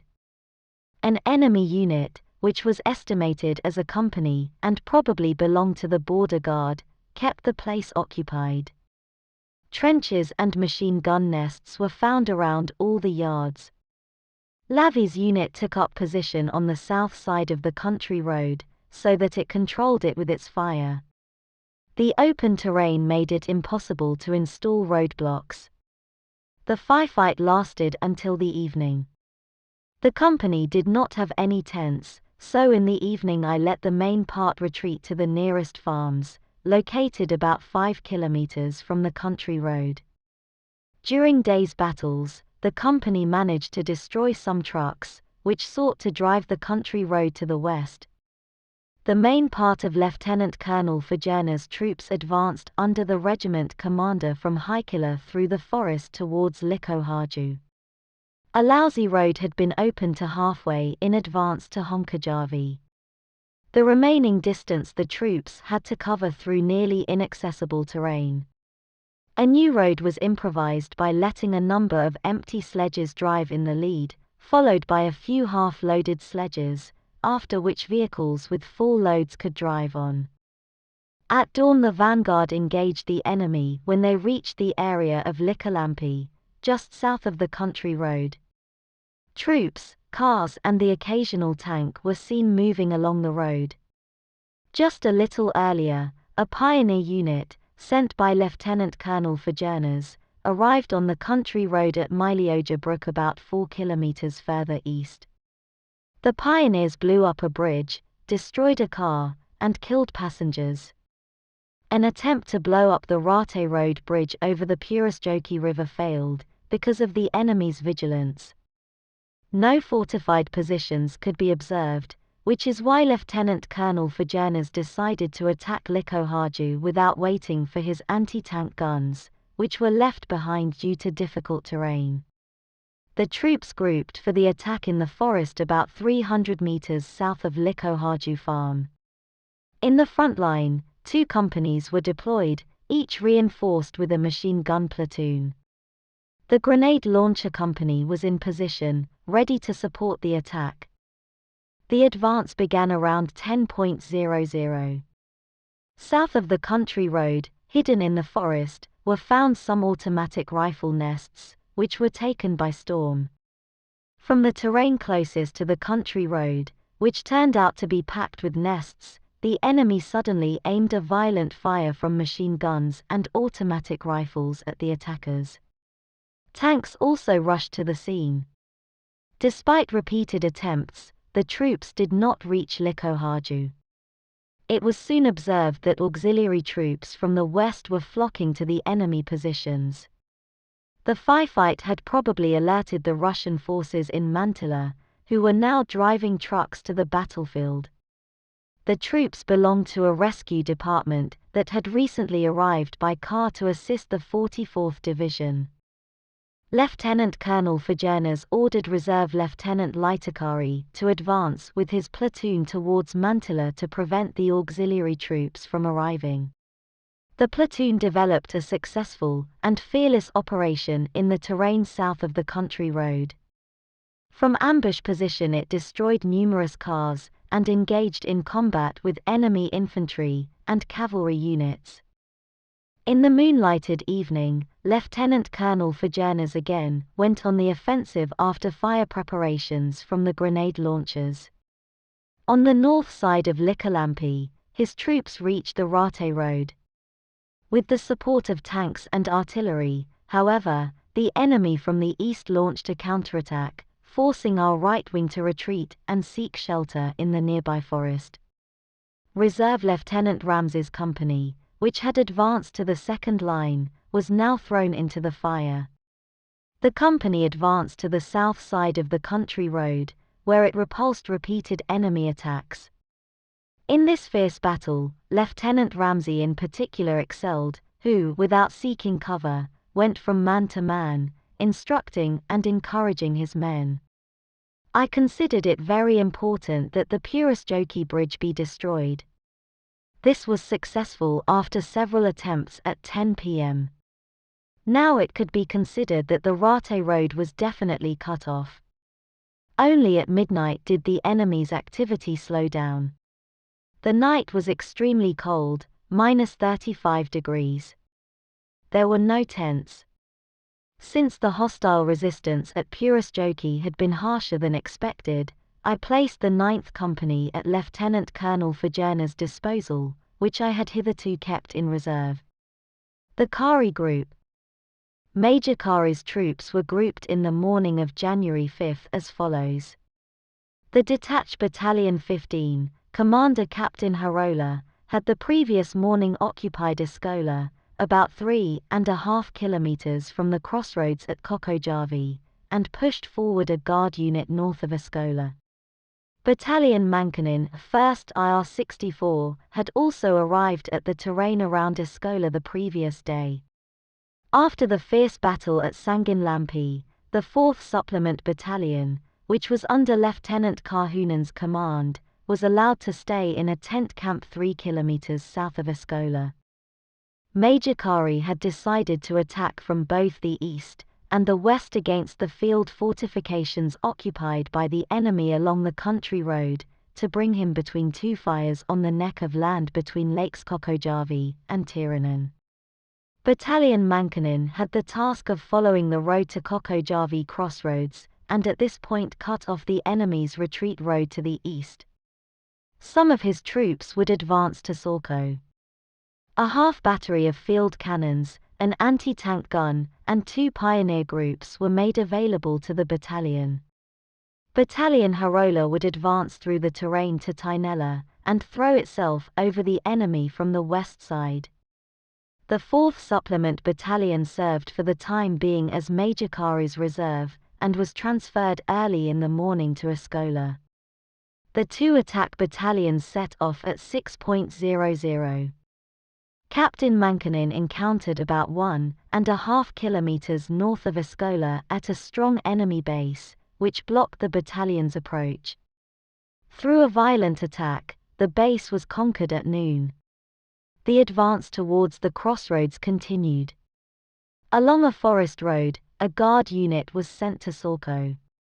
When it began to get dark, the battalion, after being entangled all day in battle with retreating enemy units, was about half a kilometer from the crossroads of Kokojavi. It had suffered significant losses. Captain Mankinen's personal bravery had spurred his men from South Ostrobothnia to do their utmost. Since Battalion Mankinen lacked a tent, and the men was exhausted, in the evening Major Kari let Battalion Kahunen take its place in the battle line. Battalion Mankinen was withdrawn so far that it could make campfires. Only the following day, the battalion, which had fought hard battles, got its first tents, a total of 8. Battalion Harola arrived without difficulty to the open fields around Tainela farm. It turned out that the country road was heavily occupied. 3 tanks patrolled the road and prevented any attempt to cross to the other side. Nothing could be done to them in the open terrain until the left-behind anti-tank cannon had arrived. After a couple of hours of fruitless firefight, Captain Harola pulled his troops into the shelter of the forest to wait for the anti-tank cannon. In the afternoon, Major Kari gave the battalion orders to attack the Rate road with all his forces. The attack was launched at 19:00 from 3 points between Tainela farm and the crossroads towards Puras. All companies arrived on the country road. However, the fire from tanks and infantry again prevented all the battalion's attempts to cross to the north side of the country road. Nor could any roadblocks be built, despite all the efforts of the pioneers. At midnight, the troops were withdrawn under the protection of the forest. The first day of the attack on Major Kari's sector did not bring the desired solution. The road could not be cut off. However, the shock caused by the attacks to the distressed enemy from every direction greatly hastened the outcome of the Battle of Rate. I had already rushed to cut off the roads in Kokojavi during the day. Under no circumstances should the enemy erupt in the direction of Likohaju, where Lieutenant Colonel Fajernas was already fighting against superior forces. In the evening, I ordered Major Kari to seek a decisive outcome the following day. In addition, he would connect with parts of his troops with the neighboring battle groups in the east and west. The Markinimi Group. At the focal point of the battles, in Haukila, the battalions from Parapoja, Lassila and Irimo continued to hold the positions they had reached on January 2 with valid bravery. Captain Lassila blocked the country road east of Haukila, and Irimo's troops had engaged in a battle line about half a kilometer southeast of the village. These days had asked both troops and leaders for strength and perseverance. They had also demanded sacrifices. The fearless reserve Ensign Kalski and many other decent warriors had been left on the snow blanket in the battles of these days. The documents found later tell that Captain Lassila's progress was directed at the enemy's artillery positions. The attack had come so surprisingly that the batteries did not have time to turn their gun barrels at the attackers. The command post of the enemy regiment in the first line, IR-25, also fell into the machine gun fire of Lassila's troops, and was completely destroyed during the day. For the main attack, the the battalions Häkkinen, Right and Savonen grouped on the east side of Kuivasjärvi, about 1.5 kilometers from Haukila. Their task was to attack the Rate road between the battalion Irimo's left wing and Kuivasjärvi. This gap in the encirclement chain was about 2 kilometers wide. The reserve for this attacking section was the former company Conchola, which after Captain Conchola was wounded was led by Reserve Ensign Vuoristo. This priest and reserve officer was a fiery soul who, like so many of his fellow brothers during the war, sacrificed his life for faith, home and homeland. He fell in the fierce battles of Kumo. The attacking troops arrived at the grouping area shortly after midnight. The tents were pitched, and the men were allowed to rest for a few hours. The advance started at 6:00 in the morning. On Captain Savonen's section, the terrain consisted of hilly woodland, and on the eastern shore of Kuivasjärvi, where Battalion Häkkinen advanced, of marshland with sparse forest. In the beginning, the advance went quickly and unhindered. Only weak enemy patrols were found in the forest, which were driven away without difficulty. The nearest Russian positions on the shores of Kuivasjärvi now turned out to be unmanned. The two battalions were connected by communication patrols with each other. Battalion Savonen always had a certain lead. The artillery fire commanders were ready for action. About 800 meters from the Rate road, the resistance became tougher. Captain Savonen struck at the same enemy base, against which Captain Conchola's attack on New Year's Day had been repulsed. The base was taken by a fast flank attack. The war booty was a few machine guns and a number of infantry rifles. Captain Savonen was able to move forward again, albeit slowly, until in the evening progress gradually stopped.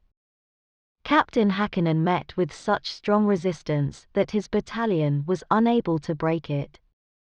The enemy forces were very dense, especially on the shores of Kuivasjärvi, and the planned firing sectors of the machine guns presented no gaps. Parts of the battalion Lassila, which was reinforced with the company Katainen from Captain Irimo's battalion, as well as by the detached company Kahila, managed at 13 o'clock to cross the country road and make their way to the north side. When the first company stormed across the country road, its commander, the brave reserve ensign Mietonen, fell, and shortly afterwards the company's two remaining officers, Reserve Lieutenant Soiniemi and Giovanni, were wounded.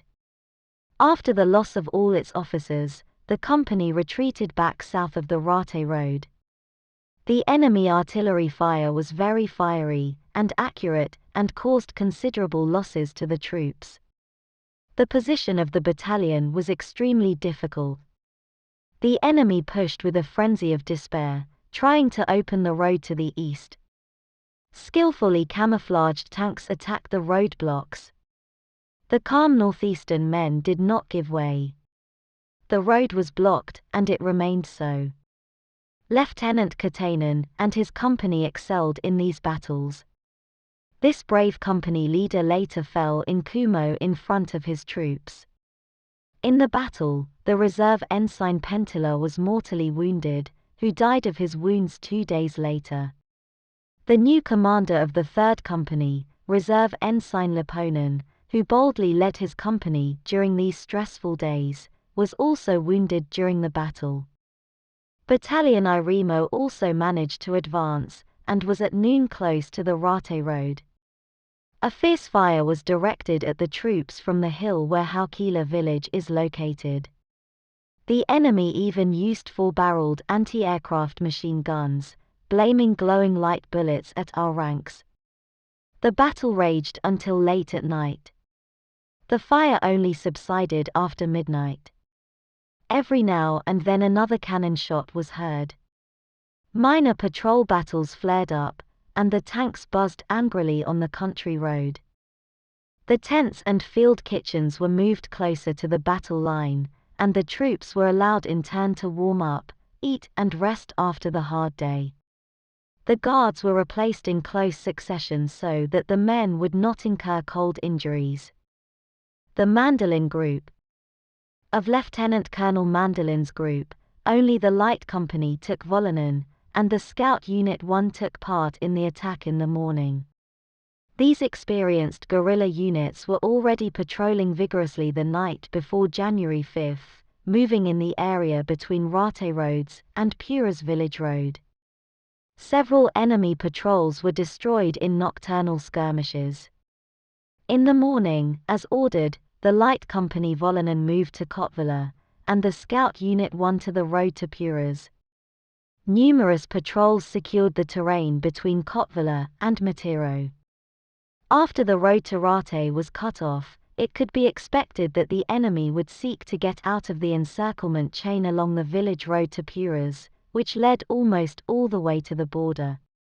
Therefore, the company Piro IR-65 standing in Luttala was subordinated to Reserve Lieutenant Volonen, to be deployed in the direction of Puras. The company appeared in the morning in Kotvela to join the Light Company. The road to Puras was effectively blocked. However, it was important that the entire forest area between Suomussalmi and the road to Puras was secured in a fully secure manner. At noon, Lieutenant Colonel Mandolin announced that, in addition to Piro's company, another reinforced company from 3rd IR-65 could be used for this purpose. I had not dared to count on this company, since it had arrived after a strenuous march in Suomussalmi the previous evening. Under the battalion commander Captain Flink's personal command, the company was responsible for securing the area between Suomussalmi and Lautalampi. 2 machine guns were brought into position on the east bank of Suomussalmi. These measures were taken around 18:00. To facilitate Captain Harola's advance towards Tainela, at 11:30 I ordered Lieutenant Colonel Mandolin to have Lieutenant Volonen's unit take up this position from the north.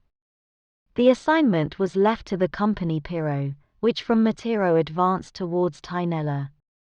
However, the enemy's numerous machine gun nests prevented it from reaching the destination.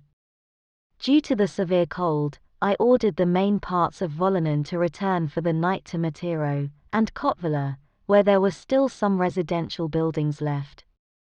The patrols left on the line of defense fought with the enemy throughout the night. In the evening and at night, enemy artillery fired at our fortifications on the Suomussalmi isthmus. However, the enemy infantry remained inactive. The first day of the attack did not lead to a decisive result at any point. However, the enemy had been driven tight. Its freedom of movement was greatly restricted. All the signs suggested that the enemy could no longer take the initiative, but slowly walk towards his destiny. Among later documents found was an interesting radio order from the 9th Army to the 44th Division, issued on January 5 at 10:00. The Army commander here orders the division commander to deploy at least 2 battalions for an attack on the south side of the Rate Road. The attack would involve those parts of IR-3 that had been sent to rescue the 44th Division. The company was to start at 13:00 and be supported by bombers. Our own attack apparently nullified this plan. In the difficult conditions of the Battle of the Rate Road, with connections passing through long bad winter roads, support operations were very important. The troops had to be provided with the necessary food, fodder and ammunition in time. The wounded had to be treated quickly. The support staff felt their responsibility. First aid was given to the wounded at frontline bandaging sites, while bullets whistled and grenades exploded. Behind the battle lines, the field and military hospitals fulfilled their important task. From these days I remember with special respect the tireless work done by my skilled doctors and brave nurses, a work that saved so many wounded for life. The resistance breaks down on the second day of battle. the Fajernas Group. On the morning of January 6, the enemy again attacked Lieutenant Colonel Fajerna's positions with the greatest violence. The attack was supported by an artillery unit and 5 tanks, which shelled our front lines with direct fire. In this battle, the commander of the 6th Company, Reserve Ensign Lundbom, gave a brilliant show of the capabilities of our reserve officers. To protect his company from the fire from the tanks, he attacked alone, armed with hand grenades, against a tank, killing the driver and destroying the tank. The heroic deed, however, cost him his life. Even the other company commander in the front line must soon be carried wounded from the battlefield. The loss of the company commanders resulted in the front line retreating to the protection of the forest, out of reach of the fire from the tanks. Our own anti-tank guns, which had finally arrived at the scene, fell into disrepair after firing a few shots. To top it all off, one of the cannons remained between the lines, as the front line retreated. It was recaptured a little later. When the 9th Company, which had been a reserve, arrived at the battlefield, Lieutenant Colonel Fajernas directed it south of Likkalampi to the Purisjoki bridge to take over the bridge terrain. The company happily arrived, expelled the enemy on the shore and settled in a defensive position west of Purisjoki. Due to Lieutenant Colonel Fajernas' difficult situation, at noon I ordered Major Kari to detach Battalion Mankinen over Sorko and Mantila to support him. However, a company had been assigned to Lieutenant Karhunen and could not accompany the battalion. As a battalion, Mankinen's task was to destroy the enemy forces that had remained between Major Karan and Lieutenant Colonel Fajernas. These were apparently the parts of IR-3 sent by the commander of the 9th Army to assist the 44th Division. In the afternoon, Captain Mankinen set off from Eskola and advanced along a forest road directly towards Sorko village. It was occupied by enemies and new ones flocked from the west. There was a fierce man-to-man battle. Only in the evening could Mankinen continue to Mantila, which, like Sorko, was occupied by the enemy. In addition to infantry, there was a squadron of cavalry in the village. After a hard fight, which lasted several hours, Captain Mankinen managed to seize the village. Enemies still flowed from the west to the battalion's rear. They were private men and groups who had bypassed Lieutenant Karhunen's roadblocks on the east side of Lake Kokojavi through the forests. As their numbers continued to rise, hampering the advance of the troops to the east, Captain Mankinen turned his front west in the evening and destroyed the disturbing enemy units in a fierce battle. Today's battles on 2 fronts were very heavy for Mankinen as a battalion. The commander's personal bravery encouraged the men to gain the upper hand over the enemy even in hopeless situations. The situation in Likohaju did not change significantly during the day. The enemy attacked our positions several times, most recently between 20 o'clock and 21 o'clock in the evening. All attacks were repulsed, and the enemy suffered significant losses. In Rate, Company Lavi continued his battle with the enemy, who stubbornly defended himself in his fortified positions. The company had blocked the road for traffic. A tank and a truck were destroyed with satchel charges. The Kari Group. At my command, Major Kari deployed all forces to complete the attack. As soon as Battalion Karhunen arrived at the battlefield on the evening of January 5, it was ordered to immediately cut off the country road east of Kokojavi. It had proved difficult to use the Kumo road for the advance. It was lined with enemy fortifications, and above all the crossroads, where the road to Rate took off, was flooded with enemies. There were also cannons in positions near the crossroads.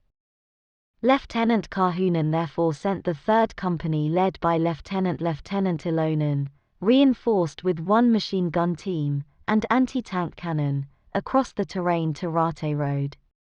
The company had to cut the road about 1.5 kilometers east of Kokojarvi, where it was thought that breaking the road would be relatively easy. The rest of the battalion remained in its former positions for the time being, ready to join the attack later. Reserve Lieutenant Ilonen's company happily arrived at the road of Rate at 3 o'clock at night. The country road was cut off by roadblocks to the west and east. Huge trees were felled across the road and numerous mines were laid out between the trees and in front of them. The anti-tank cannon was put in position so that it could fire a section of road about 1 kilometer long. As the morning dawned, the enemy attacked from the west. Infantry progressed in long lines on both sides of the road, about 50 meters outside the road. They also brought machine guns. A tank drove the country road forward, firing heavily at a company lying in snow pits. The men did not fret. They were fully aware of the importance of their position. The anti-tank men aimed carefully. The tank was destroyed by a direct hit before it arrived at the roadblock. The infantry's advance was stopped by fire from machine guns and automatic rifles. Under the protection of the tank, an endless line of trucks, wagons and cannons sought out the east. It was stopped by fire from all the guns and remained immobile in front of our positions.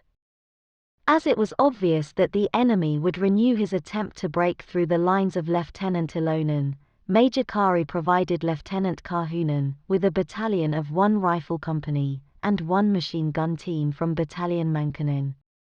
In addition, 1 team from Lieutenant Karhunen's 1st Company was transferred to Lieutenant Ilonen. These additional forces were used to fortify positions and send patrols to pursue the enemy groups, which had passed the barrier through the terrain on the side of the road. At 14:00, the enemy also made a new attempt to break through, but without success. Captain Harola also went on the offensive in the morning to reach the Rate road. The shock group, 2 companies, had marched on the west side of Lake Tiranen to advance from there towards the isthmus between Tiranen and Kokojarvi.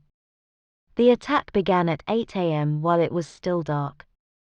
During a fierce battle, the battalion reached the country road at 11:00.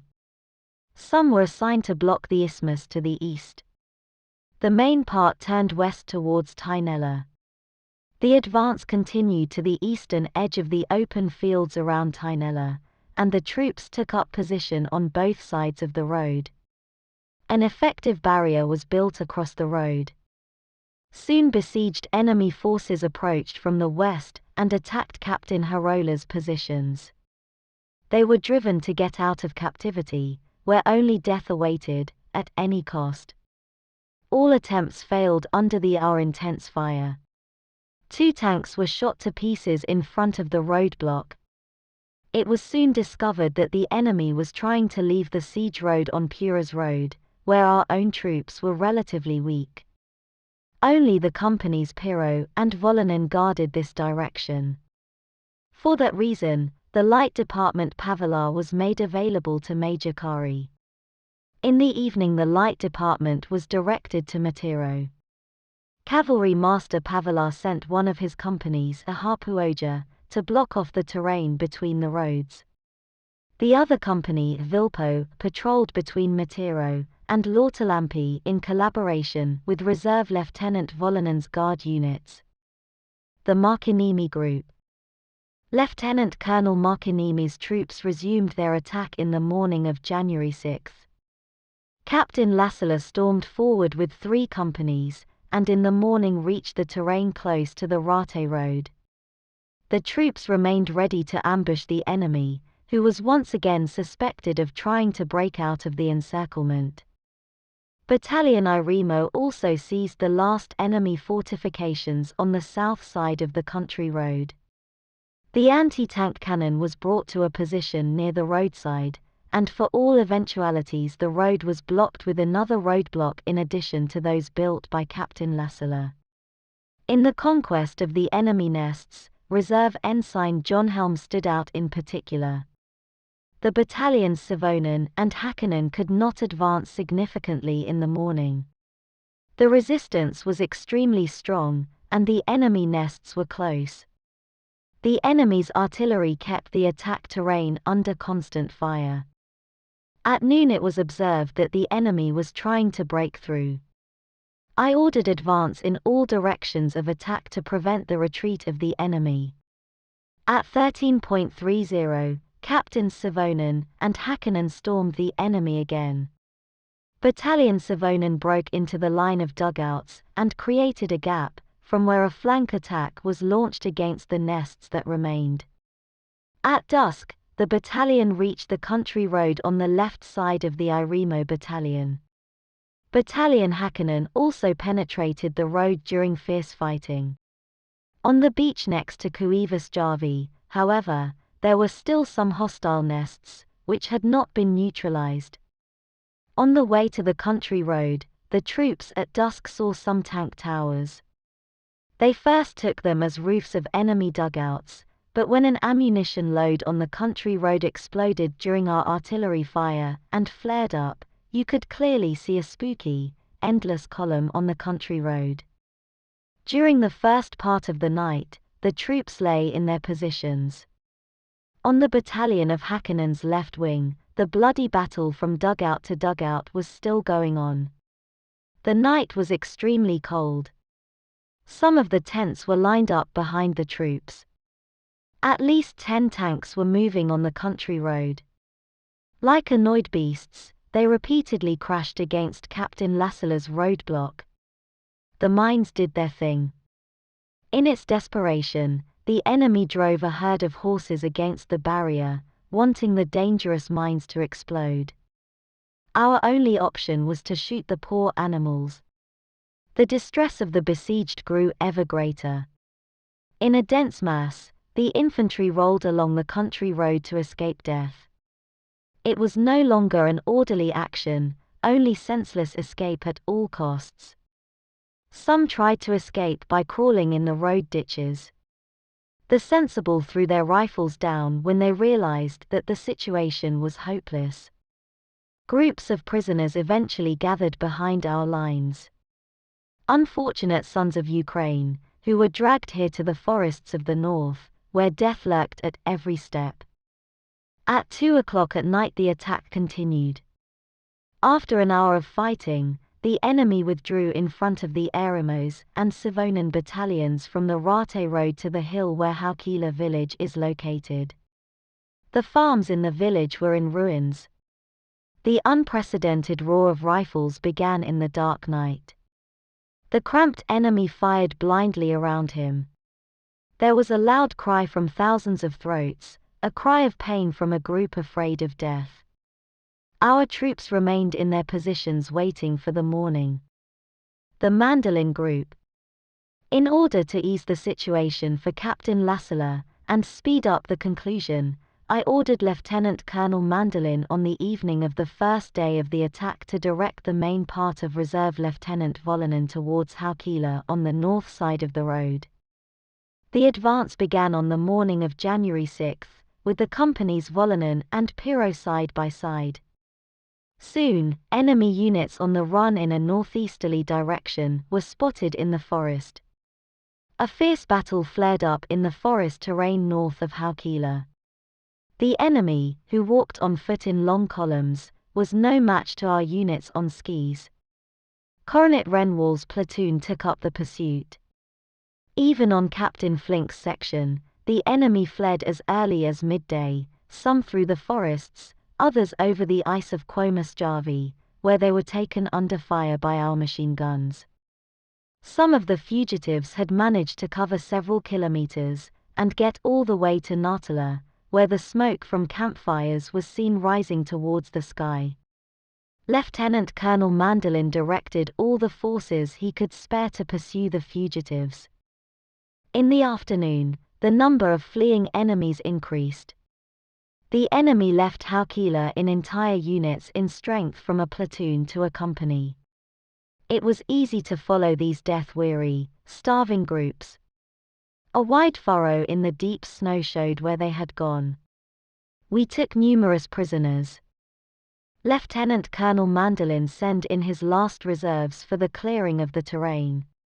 Starting from Luttala, they undertook extensive expeditions to the north and east. Under these circumstances, Reserve Lieutenant Volonen could not advance to Haukila to assist Captain Lassila. Although parts of his unit were already close to Haukila, they were exposed to violent enemy fire, and withdrew to Matiro. Both Captain Flink's and Reserve Lieutenant Volonen's units continued on January 7, and for several days thereafter to clear the area of enemies. Enemies were scattered in the woods. Others are still heading east, towards the border. Others, exhausted, hid under thick trees. Gradually, hunger and frost drove these unfortunates into daylight. The second day of the attack had already sealed the fate of the enemy division. In Haukila, the resistance was completely broken. In the terrain of Kokojavi Tainela, the enemy's position was also hopeless. Likohaju, where the enemy's newest forces still stubbornly held their ground, was also to be overrun by Lieutenant Colonel Fajernas and Captain Mankanin.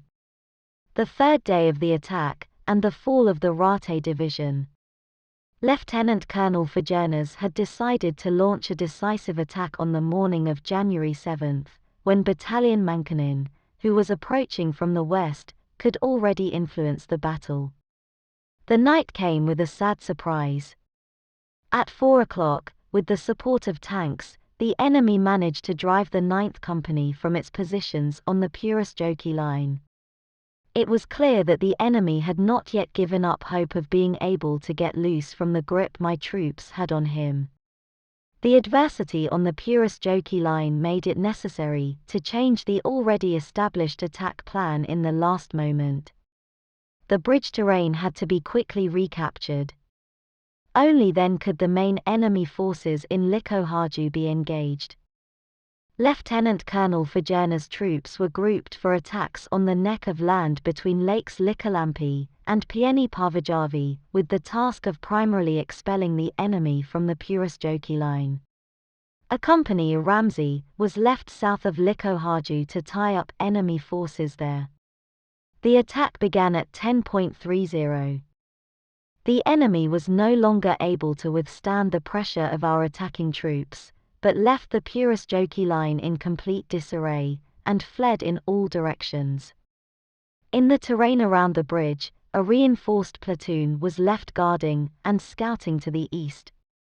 The main forces continued west, towards Likohaju, which was pushed by Company Ramsey from the south. The enemy's resistance was broken. A considerable part had already thrown their weapons, surrendering to captivity. The Likohaju, which had been fought for 2 days, was conquered without significant losses. At noon approached Battalion Mankanin, after being involved throughout the night in combat with enemy units wandering in the forests and on the road. Enemies still flowed from the west to the battalion's rear. After reaching Likohaju, Mankanin returned once more with his battalion to Mantila, and cleared its surroundings of enemies. Some of the enemy forces had fled into the forests on the south and north sides of the road. Strong skier patrols were dispatched to pursue them. Only a few escaped their fate. The war booty in Likohaju was very significant: 5 tanks, 35 trucks, 10 motorcycles, 20 wagons, 50 horses, and a large number of infantry weapons. In Rate, Company Lavi still held its position. Still at 7 in the morning, before the darkness eased, the enemy, with the support of artillery from the other side of the border, made an attack attempt. It was the last attempt to come to the aid of the called division. The attack was repulsed. Our reconnaissance operations were now extended to the Russian side of the border. Reserve Ensign Kontanen advanced with his scout unit all the way to Varavara, where he greeted the command and maintenance formations located in the village. He returned with the reassuring report that there were no fighting forces there. All hostile forces in this sector had already been thrown into the fire. Also on Major Kari's section, the situation developed rapidly towards a conclusion. Even during the night, the enemy sought to break out of the encirclement chain. An armored car drove carefree towards Reserve Lieutenant Ilonen's roadblock, miraculously got through and infiltrated infantry positions. Reserve Lieutenant Ilonen personally destroyed the car with a satchel charge. Before they had time to repair the roadblock, another armored car also drove towards it, but slipped into the ditch. No further attempts were made to open the road. In Tainela the battle was still going on in the morning, but the enemy fought without hope. Some of the enemy forces sought their way north through the forests. Cavalry Master Pavelar's guarding forces knocked down numerous fleeing groups, who in full despair waded forward in the snow. At noon the enemy began to surrender. Hungry and frozen men climbed out of the darkness of the dugouts. For them, the war was over. A single nest lasted until the evening. We left it to wait its fate for the time being. The war booty on the country road was enormous: 10 tanks, 6 cannons, 42 trucks, about 400 live horses, dozens of machine guns and automatic rifles. The number of fallen enemies was counted to be almost 800. About 200 men had gone into captivity. On Lieutenant Colonel Markinimi's section in Haukila, the enemy's collapse continued at an ever faster pace. Early in the morning, our troops crossed the Rate Road and continued their advance until they got in contact with the troops north of Haukila. On the country road stood an endless line of tanks, cars, wagons, tractors. On the eastern outskirts of Haukila village area, several cannon batteries stood in line with the long barrels aimed at the west. The forest was teeming with wild horses, which had gnawed the bark of twigs and trees to quench their hunger. This immense war material, in which many of our poor could not have even dreamed, now fell into our hands intact and largely unused condition. In particular, the artillery's equipment was brand new. The fire control, measurement and communication equipment was extensive. We got an excellent replenishment for our weak stocks. We got expensive medicines and instruments, saddles and field kitchens that came to us in need. Only a few hostile positions offered continued resistance, others very persistently until late in the evening. The enemy in the dugout usually fought to the last, ignoring surrender calls. The toughest resistance was on the shores of Kuivasjärvi, and on the eastern side of Suomussalmi, which were apparently manned by Russian elite troops. These hostile fortifications prevented the use of roads from Haukila directly to the church village of Suomussalmi. In terms of service connections, this road had to be opened quickly. The task was entrusted to the old, proven Jaeger Captain Lane. With his company and parts of Captain Hakkinen's troops, he destroyed the enemy positions near the country road. So the important maintenance route was opened. The pioneers built a new bridge over Suomussalmi. The roadblocks were torn down. First of all, the starving war booty horses were moved from the battlefield to receive fodder and care. The cleaning of the area continued. Prisoners in forests and dugouts were searched. Many had frozen their hands or feet. By the country road, campfires were lit, where our men and the Russian prisoners warmed themselves up in harmony. Late in the evening, enemy positions remained at Suomussalmi Lake. Sergeant Rosenqvist was given the task, with his platoon, of destroying these last haunts of the enemy. He broke up at 22 o'clock and returned at 4 o'clock with 70 prisoners. In the following days, the troops continued to clear the area and gather the booty. They still met enemies who hid in the darkness of the dugouts, in support columns and elsewhere. Weapons, cannon bolts and aiming devices were found in the snow. Special command units were left to complete the clean-up work. It lasted until the end of the war and even after that. The war booty in Haukila village was impressive. I mention a few numbers: 40 field cannons, 29 anti-tank guns, 13 anti-aircraft machine guns, 27 tanks, 6 armored vehicles, 20 tractors, 160 trucks, 300 wagons, 32 field kitchens, about 600 live horses. In addition, enormous amounts of ammunition, communication equipment, medicines and medical instruments, and more. The Battle of Raate had ended in complete destruction for the enemy's 44th Division. The task entrusted to my troops was completed. With admirable perseverance, my troops had fought for almost a month in the wintry wilderness of Suomussalmi. Defying death, they had attacked the superior forces.